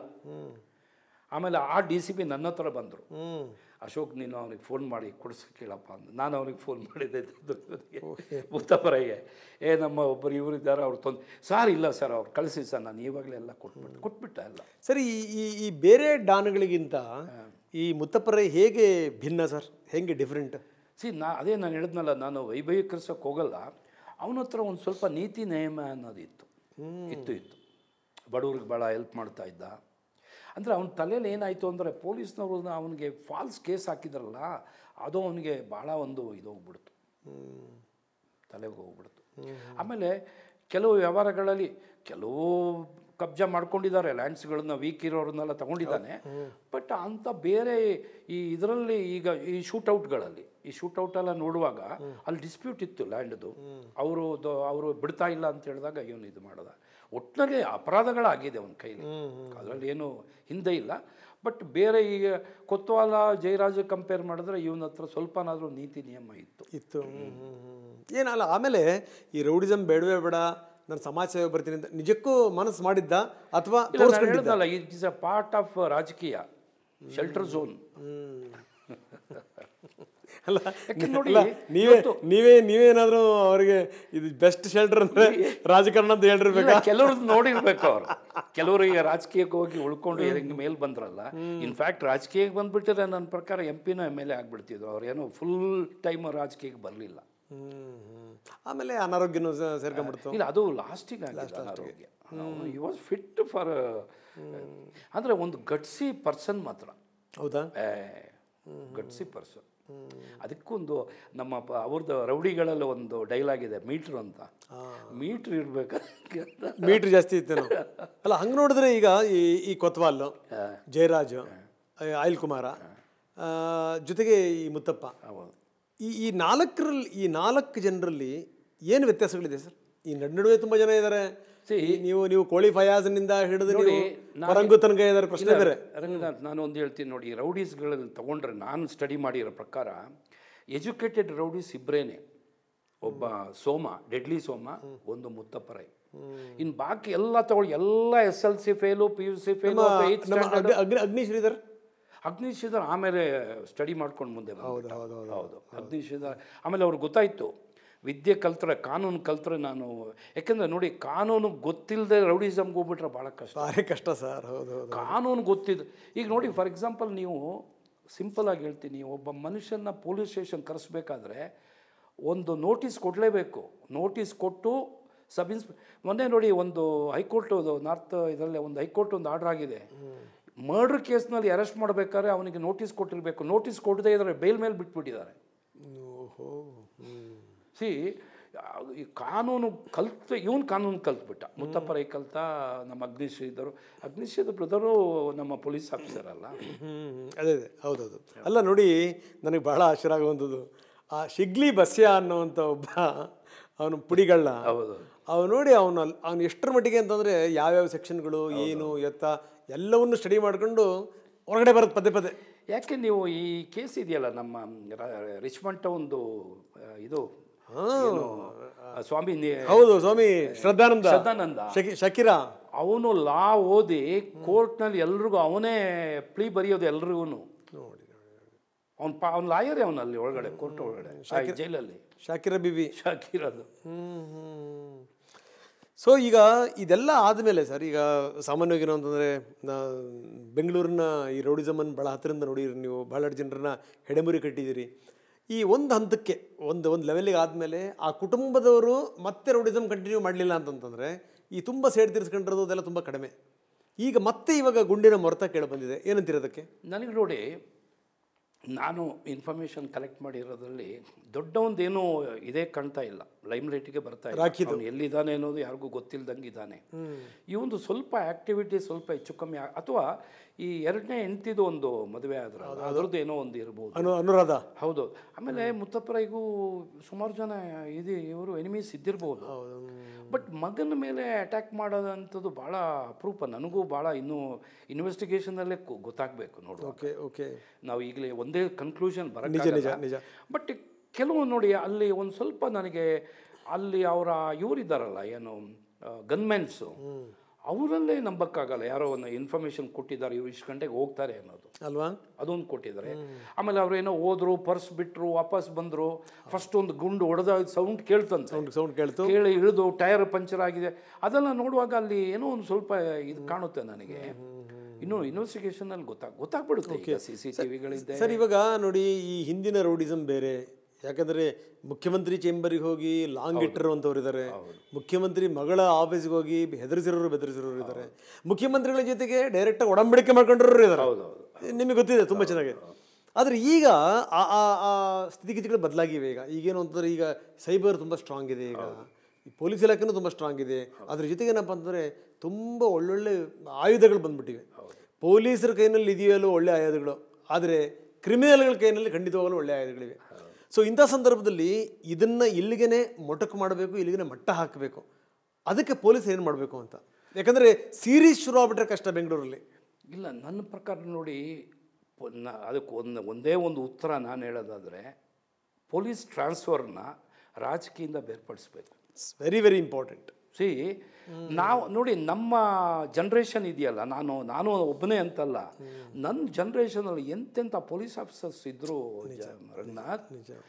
DG ಇಂದ ಹಿಡಿದು ಕಮಿಷನರು, DCPಗಳು, ಎಂಥ DCPಗಳಿದ್ರು ಗೊತ್ತಾ? ನೀವು ನಿಮಗೆ ಹೇಳೋಕ್ಕೆ ಕಸ್ತೂರಿ ರಂಗನ ಹೆಸರು ಕೇಳಿರ್ಬೋದು. ಹೌದೌದು. ಅವರನ್ನು KPTCLಗೆ ಹಾಕಿದ್ರು. ಅವರು ಈ ಸಂಜಯ್ ಗಾಂಧಿ ಇದ್ದಾರಲ್ಲ, ಅವರು ಅಲ್ಲ, ಸಂಜಯ್ ಖಾನ್ ಏನೋ ಹೋಟೆಲ್ ಇದೆಯಲ್ಲ, ಆವಾಗ ಒಂದು 45 ಲಕ್ಷ ಏನೋ ಕಟ್ಟಬೇಕಾಯಿತು. KEB ಅವನು ಏನೋ ಇದು ಮಾಡಿಬಿಟ್ಟಿದ್ದ, ಅಫೆನ್ಸ್ ಮಾಡಿದ್ದ, ಪ್ರೂವ್ ಆಯಿತು. ಕೋರ್ಟ್ನಲ್ಲಿ ಕಟ್ಟಬೇಕು ಅಂತ ಇದ್ರೂ ಅವನು ಕಟ್ತಾ ಇರಲಿಲ್ಲ. ಕಸ್ತೂರಿ ಹೆಡೆಮುರಿ ಕಟ್ಟಿ ಅವನು ಕಟ್ಸಿದ್ರು. ಆಗ ಇನ್ಕ್ಲೂಡಿಂಗ್ CM ಇವರಿಗೆ ಇದು ಮಾಡಿದ್ರು, ನೋಡಿ ಅವ್ನು ಸ್ವಲ್ಪ ಏನಾರು ಬಿಡಿ ಅಂತ, ಇಲ್ಲ ಸರ್ ಆಗೋದಿಲ್ಲ ಅಂತ. ಅಂಥ ಪೊಲೀಸ್ ಅಧಿಕಾರಿಗಳಿದ್ದರು. ಆಮೇಲೆ ನಮ್ಮ ಪೋಸ್ಟಿಂಗಿಗೆ ನಿಮಗೆ ನಿಜ ಹೇಳಬೇಕು ಅಂದರೆ, ನಾನು ವೈಯಾಲಿಕಲ್ ಸಬ್ ಇನ್ಸ್ಪೆಕ್ಟರ್ ಆಗಿದ್ದಾಗ ಆಳ್ವ ಅಲ್ಲಿ MLA ಎಂಥ ನಮ್ಮ ಆಳ್ವ ಇದ್ರಲ್ಲ, ಜೀವರಾಜ್ ಆಳ್ವ, ಅವರು ಬಂದರೆ ವಿಸಿಟಿಂಗ್ ಕಾರ್ಡು ಸೆಂಟ್ರಿಗೆ ಕೊಡೋರು. ನೋಡಪ್ಪ ಸಬ್ ಇನ್ಸ್ಪೆಕ್ಟರ್ ಕೊಡು, ಕರಿಯೇ ಕೇಳಪ್ಪ ನನ್ನ ಫ್ರೀ ಆದಮೇಲೆ ಅಂತ ನೋಡಿ. It is a fact. ಆಮೇಲೆ ಒಂದು ಸರಿ ಕೇಳಿದ್ರಂತೆ ಸೆಂಟ್ರಿಗೆ, ಹೆಂಗಪ್ಪ ನಾನು ಭಾಳ ಹೊಡಿತಿದ್ದೆ ಅಲ್ಲಿ ಒಳಗಡೆ, ಕೂಗಾಡ್ತಿದ್ದಾರಾ ಕಾಮಾಗಿದ್ದಾರಾ ಅಂತ ಕೇಳೋರು. ಆಮೇಲೆ ಇನ್ನೊಬ್ಬರು ಇವತ್ತು ಸೆಂಟ್ರಲಲ್ಲಿ ಮಿನಿಸ್ಟರ್ ಆಗಿದ್ದಾರೆ, ಅವರು MLA, ಅವರು ನನಗೆ ಫೋನಲ್ಲಿ ನನಗೆ ಸಿಕ್ಕಿದಾಗ ಹೇಳೋದು, ಅಶೋಕ್ ನನ್ನ ಹತ್ರ ರೌಡಿಗಳು ಎಲ್ಲ ಬರ್ತಾರಪ್ಪ, ಏನು ಮಾಡೋದು, ನಾನು ನಿಮಗೆ ಫೋನಲ್ಲಿ ಅವ್ರಿಗೆ ಹೊಡಿಬೇಡಿ ಅಂತ ಹೇಳ್ತೀನಿ, ನೀವು ಸಿಟ್ಟುನಾಗಿ ನನಗೆ ರಿವರ್ಸ್ ಮಾತಾಡ್ಬಿಡ್ಬೇಡಿ, ಅವ್ರ ಮುಂದೆ ಸ್ವಲ್ಪ ಹೇಳ್ತೀನಿ, ಯಾಕಂದ್ರೆ ಅವ್ರ ಕಡೆ ಎಲ್ಲ ಬಂದಿರ್ತಾರೆ, ನಮ್ಗೆ ಓಟ್ ಬರುತ್ತೆ ಅಶೋಕ್ ಕುಮಾರ್, ಏನು ಮಾಡೋಕ್ಕಾಗಲ್ಲ, ಹೊಡಿಯೋದು ಹೊಡ್ಕೊಳ್ಳಿ, ನೀವೇನು ಹೊಡಿಯೋದು, ನಾನೇನು ಹೊಡಿಬೇಡಿ ಅಂತ. ಈ ಥರ ನಮ್ಮ ಪೊಲಿಟಿಷಿಯನ್ಸ್ ಸಪೋರ್ಟ್ ಇತ್ತು. ಸಪೋರ್ಟ್ ಅಂದರೆ ಅವ್ರಿಗೆ ಒಂದು ಇದಿತ್ತು ನಮಗೆ. ಅಲ್ಲ, ವೆರಿ ಅನ್ಫಾರ್ಚುನೇಟ್ಲಿ ಸರ್, ಈ ಸಂದರ್ಭದಲ್ಲಿ ಹೇಳಲೇಬೇಕು, KG ಹಳ್ಳಿ DG ಹಳ್ಳಿ ಘಟನಾವಳಿಗಳಾದಂಥ ಸಂದರ್ಭದಲ್ಲಿ ಅಲ್ಲಿನ ಅಧಿಕಾರಿಗಳು ಒಳಗಡೆ ಪ್ರವೇಶ ಮಾಡೋಕ್ಕಾಗದೇ ಇಂದಿರಾ ಕ್ಯಾಂಟೀನ್ ಕಾಂಪೌಂಡ್ ಕೆಡವಿ ಬರಬೇಕಾಯ್ತು commissioner. It's very unfortunate. Ranganath, ನಾನು ನನ್ನ 35 ವರ್ಷ ಸರ್ವೀಸ್ನಲ್ಲಿ ಸುಮಾರು ನಾನು ಲೆಕ್ಕ ಹಾಕಿದ್ದೀನಿ, 45 ಮೇಲೆ ಈ ಗಲಭೆಗಳನ್ನ ಕಂಟ್ರೋಲ್ ಮಾಡೋದ್ರಲ್ಲಿ ನಾನು ಕೈ ಹಾಕಿದ್ದೀನಿ. 79ನೇ ಇಸ್ವಿಯಿಂದ 1979ರಲ್ಲಿ ಇಂದಿರಾ ಗಾಂಧಿ ಅರೆಸ್ಟ್ ಆಯಿತು ಒಂದು ಇದರಲ್ಲಿ. ಆವಾಗ ಗಲಭೆ ಶುರು ಆಯಿತು. ಜೆಜೆನಗರ ಬೆಂಕಿವರೆಗೂ, ಅಲ್ಲಿ ಪೊಲೀಸ್ ಸ್ಟೇಷನ್ ಇರಲಿಲ್ಲ ಜೆಜೆನಗರದಲ್ಲಿ. ಕಾರ್ತಿಕೇಯನ್ DCP, ಇಬ್ಬರೇ DCPಗಳು, ಈ ವೆಸ್ಟು ಈಸ್ಟು. ಅಲ್ಲಿಂದ ಶುರುವಾಯಿತು ನೋಡಿ. ನಾನು ಅಲ್ಲಿಂದ ಚಾಮರಾಜಪೇಟೆ ಉರ್ದು ಗಲಾಟೆಗಳಾಯಿತು, ಆಮೇಲೆ ಜೆಜೆನಗರ ಉರ್ದು ಗಲಾಟೆ, ಇಲ್ಲಿ ಶಿವಾಜಿನಗರ, ಈಗ ಎಲ್ಲ ನಾನು ಒಂದು ಸರಿ ಅಬ್ಸರ್ವ್ ಮಾಡಿದ್ದೀನಿ. ಈ ಗಲಭೆಗಳನ್ನು ನಿಯಂತ್ರಣ ಮಾಡೋದಲ್ಲಿ ಟಫೆಸ್ಟ್ ಅಂದರೆ ಕಮ್ಯುನಲ್. Number 1 is communal. ಅರ್ಥ ಆಯ್ತಾ ಅಲ್ವಾ? ಅದಕ್ಕೆ ಅಂಥ ಒಂದು ಪೊಲೀಸು ಇರಬೇಕು, ಫೋರ್ಸ್ ಬೇಕು. ಆಮೇಲೆ ಎಲ್ಲ 45 ಗಲಭೆನೂ ಕಂಟ್ರೋಲ್ ಮಾಡಿದ್ದೀನಿ. ಒಂದೇ ಒಂದು ಗಲಭೆ ಕಂಟ್ರೋಲ್ ಮಾಡೋಕ್ಕಾಗಲಿಲ್ಲ ಅಂದರೆ ಡಾಕ್ಟರ್ ರಾಜ್ಕುಮಾರ್ ತೀರ್ಕೊಂಡಾಗ ಅಸಹಾಯಕರಾಗಿಬಿಟ್ಟಿವಿ ನಾವು. ಇಡೀ ಬೆಂಗಳೂರು ಸಿಟಿ ಪೊಲೀಸು ಅಸಹಾಯಕರ ಕೈ ಕಟ್ಕೊಂಡು ಕೂತ್ಕೊಂಡ್ಬಿಟ್ಟು. ಅಲ್ಲ ಸರ್, ಅದು ಎಮೋಷನಲ್. ಆಮೇಲೆ ಎಂಥ ಸ್ಥಿತಿ ಆಯಿತು ಅಂತಂದರೆ ಮನೆಯವ್ರಿಗೇನೆ ಬಾಡಿ ನೋಡೋಕ್ಕಾಗಲಿಲ್ಲ, ಪೂಜೆ ಮಾಡೋಕ್ಕಾಗಲಿಲ್ಲ, ಎಷ್ಟು ಇದಾಯಿತು. ಅದರಿಂದ ರಾಜಕೀಯನೂ ಸೇರ್ಕೊಂಡ್ಬಿಡ್ತು. ರಾಜಕೀಯನೂ ಸೇರಿಬೋದು, ಬಟ್ ಜನರು ಏನಾಯಿತು, ಎಮೋಷನಲ್ ಆಗಿಬಿಟ್ರು. ಅವ್ರನ್ನ ಕಂಟ್ರೋಲ್ ಮಾಡೋಕ್ಕೆ ಆಗ್ತಿರ್ಲಿಲ್ಲ ನಮಗೆ. ಪೊಲೀಸ್ ಸಾಲದು, ನಮ್ಮ ನಾನು ಕೇಳ್ಪಟ್ಟೆ. ನಾನು ಏನು ಅಂದರೆ, ಒಬ್ರು ಕೈ ಹಿಡ್ಕೊಂಡ್ಬಿಟ್ಟಿದ್ರಂತೆ, ಇನ್ನೊಬ್ರು ಕಾಲು ಹಿಡ್ಕೊಂಡ್ಬಿಟ್ಟಿದ್ರಂತೆ ಅಣ್ಣವರು ಅಂತ ಹೇಳಿಂದ, ಬಿಡಿಸೋದೇ ಕಷ್ಟ ಆಗ್ಬಿಡ್ತು ಅಂತ ಹೇಳಿ. ನನಗೆ ಎಷ್ಟೋ ಜನ ಬಂದು ಕಲ್ ತೊಗೊಂಡು ಬರೋರು ಹೊಡಿಯೋಕ್ಕೆ ನನ್ನ ಹೆಸರು ನೋಡ್ಬಿಟ್ಟು, ಇವ್ರು ಒಳ್ಳೆ ಆಫೀಸರಪ್ಪ ಹೊಡಿಬೇಡಿ ಅಂತ. ನಾನು ಈ ನೇಮ್ ಪ್ಲೇಟ್ನೇ ಆಗಾಗ ನೋಡ್ಕೊಳ್ತಿದ್ದೆ, ಅದೇ ನನ್ನ ಕಾಪಾಡಿದೆ. ಈ BB Ashok Kumar name plate ಇದೆಯಲ್ಲ, ಅದೆಲ್ಲ ಬಿದ್ದೋಗ್ಬಿಡುತ್ತೆ ಅಂತ ನೋಡಿ. ಆಮೇಲೆ ಯೋಚನೆ ಮಾಡೋದು, 2 ಇಟ್ಕೋಬೇಕು ಯಾವತ್ತಾದರೂ, ಒಂದು ಕಳೆದ್ರೆ ಒಂದು ಸಿಗಿಸ್ಕೊಳ್ಳೋಕೆ. Presence of mind. ಹೌದು ಸರ್, ಇದೊಂದು ಸಂದರ್ಭ. ಬಟ್ ನೀವು ಒಂದು ಆರಂಭದಲ್ಲಿ ನಮಗೊಂದು ಎಚ್ಚರಿಕೆ ಕೊಟ್ಟಿರಿ, ಏನು ಅಂತಂದರೆ, ಬರೀ ಏನಾದರೂ ಬೆಂಗಳೂರಲ್ಲಿ ಗುಂಡಿನ ಮೊರತ ಬಂದಾಗ ಮಾತ್ರ ನೀವು ಕಾಲ್ ಮಾಡ್ತೀರಿ ಅಂತ ಹೇಳಿ. ಕೊನೆಯದಾಗಿ ಹೇಳ್ತೀನಿ ರಂಗನಾಥ್, ನಾನು ಪೊಲೀಸ್ ಇಲಾಖೆಯಲ್ಲಿ ಇದ್ದೆ ಅಂತ ಹೇಳ್ತಾ ಇಲ್ಲ. ಪೊಲೀಸ್ ಇಲಾಖೆ ಬಹಳ ಪವಿತ್ರವಾದ ಇಲಾಖೆ, ಭಾಳ ಪವಿತ್ರವಾದ ಇಲಾಖೆ. ನಿಮಗೆ ನಾವು ಕೆಲವು ಕೇಸ್ಗಳಲ್ಲಿ ಕೊಟ್ಟ ನ್ಯಾಯ ಇವತ್ತು ನನ್ನನ್ನು ಎಲ್ಲಿ ನೋಡಿದ್ರೂ ಜನ ಗುರುತಿಸ್ತಾರೆ. ಅದರಿಂದ ಅದು ಕರ್ನಾಟಕ ಪೊಲೀಸ್ ಇದೆಯಲ್ಲ, one of the best police. ಹಿರಿಯ ಒಂದು ಕಾನ್ಸ್ಟೇಬಲ್ವರೆಗೂ DG ಅಂತ ಎಂತೆಂಥ ಆಫೀಸರ್ಸ್ ಇದ್ದರು ರಂಗನಾಥ್. ಬಟ್ ಈಗ ನೋಡೋಕೆ ಸ್ವಲ್ಪ ಬೇಜಾರು ಏನಕ್ಕೆ ಆಗ್ತಾ ಇದೆ ಅಂದರೆ, ರಾಜಕೀಯ ಟ್ರಾನ್ಸ್ಫರ್ ಕೈ ಹಾಕೊಂಡ್ಬಿಡುತ್ತೆ. ರಾಜಕೀಯ ಸರ್ ಏನು ಗೊತ್ತಾ, ಅಲ್ಲ ಸರ್, ಒಂದೊಂದು ವರ್ಷಕ್ಕೆ ಎತ್ತುಬಿಟ್ರೆ 6 ತಿಂಗಳಿಂದ ನಾವು ಪ್ರಯತ್ನ ಶುರು ಮಾಡಬೇಕು. ಸೊ ಏರಿಯಾ ಹೆಂಗೆ ಗೊತ್ತಾಗುತ್ತೆ. ನಮ್ಮ ಪೋಸ್ಟಿಂಗಿಗೆ ಅವ್ರ ರಾಜಕೀಯ ಕೈ ಹಾಕ್ತಿದ್ದ ನೋಡಿ, ಪುನಃ ಒಳ್ಳೆ ಪೊಲೀಸ್, ಯಾಕೆಂದ್ರೆ ಟ್ರೈನಿಂಗು ಅಧಿಕಾರಿಗಳು ಎಲ್ಲ ಒಳ್ಳೆಯವರೇ ಇದ್ದಾರೆ. ನಿಜ ನಿಜ ನಿಜ. Thank you very much sir. Okay Ranganath, thank you. ಭಾಳ ದಿನಗಳ ನಂತರ ನಿಮ್ಮ ಭೇಟಿ ಆಯಿತು, ಸಾಕಷ್ಟು ಮಾತಾಡಿದ್ವಿ. Thank you very much.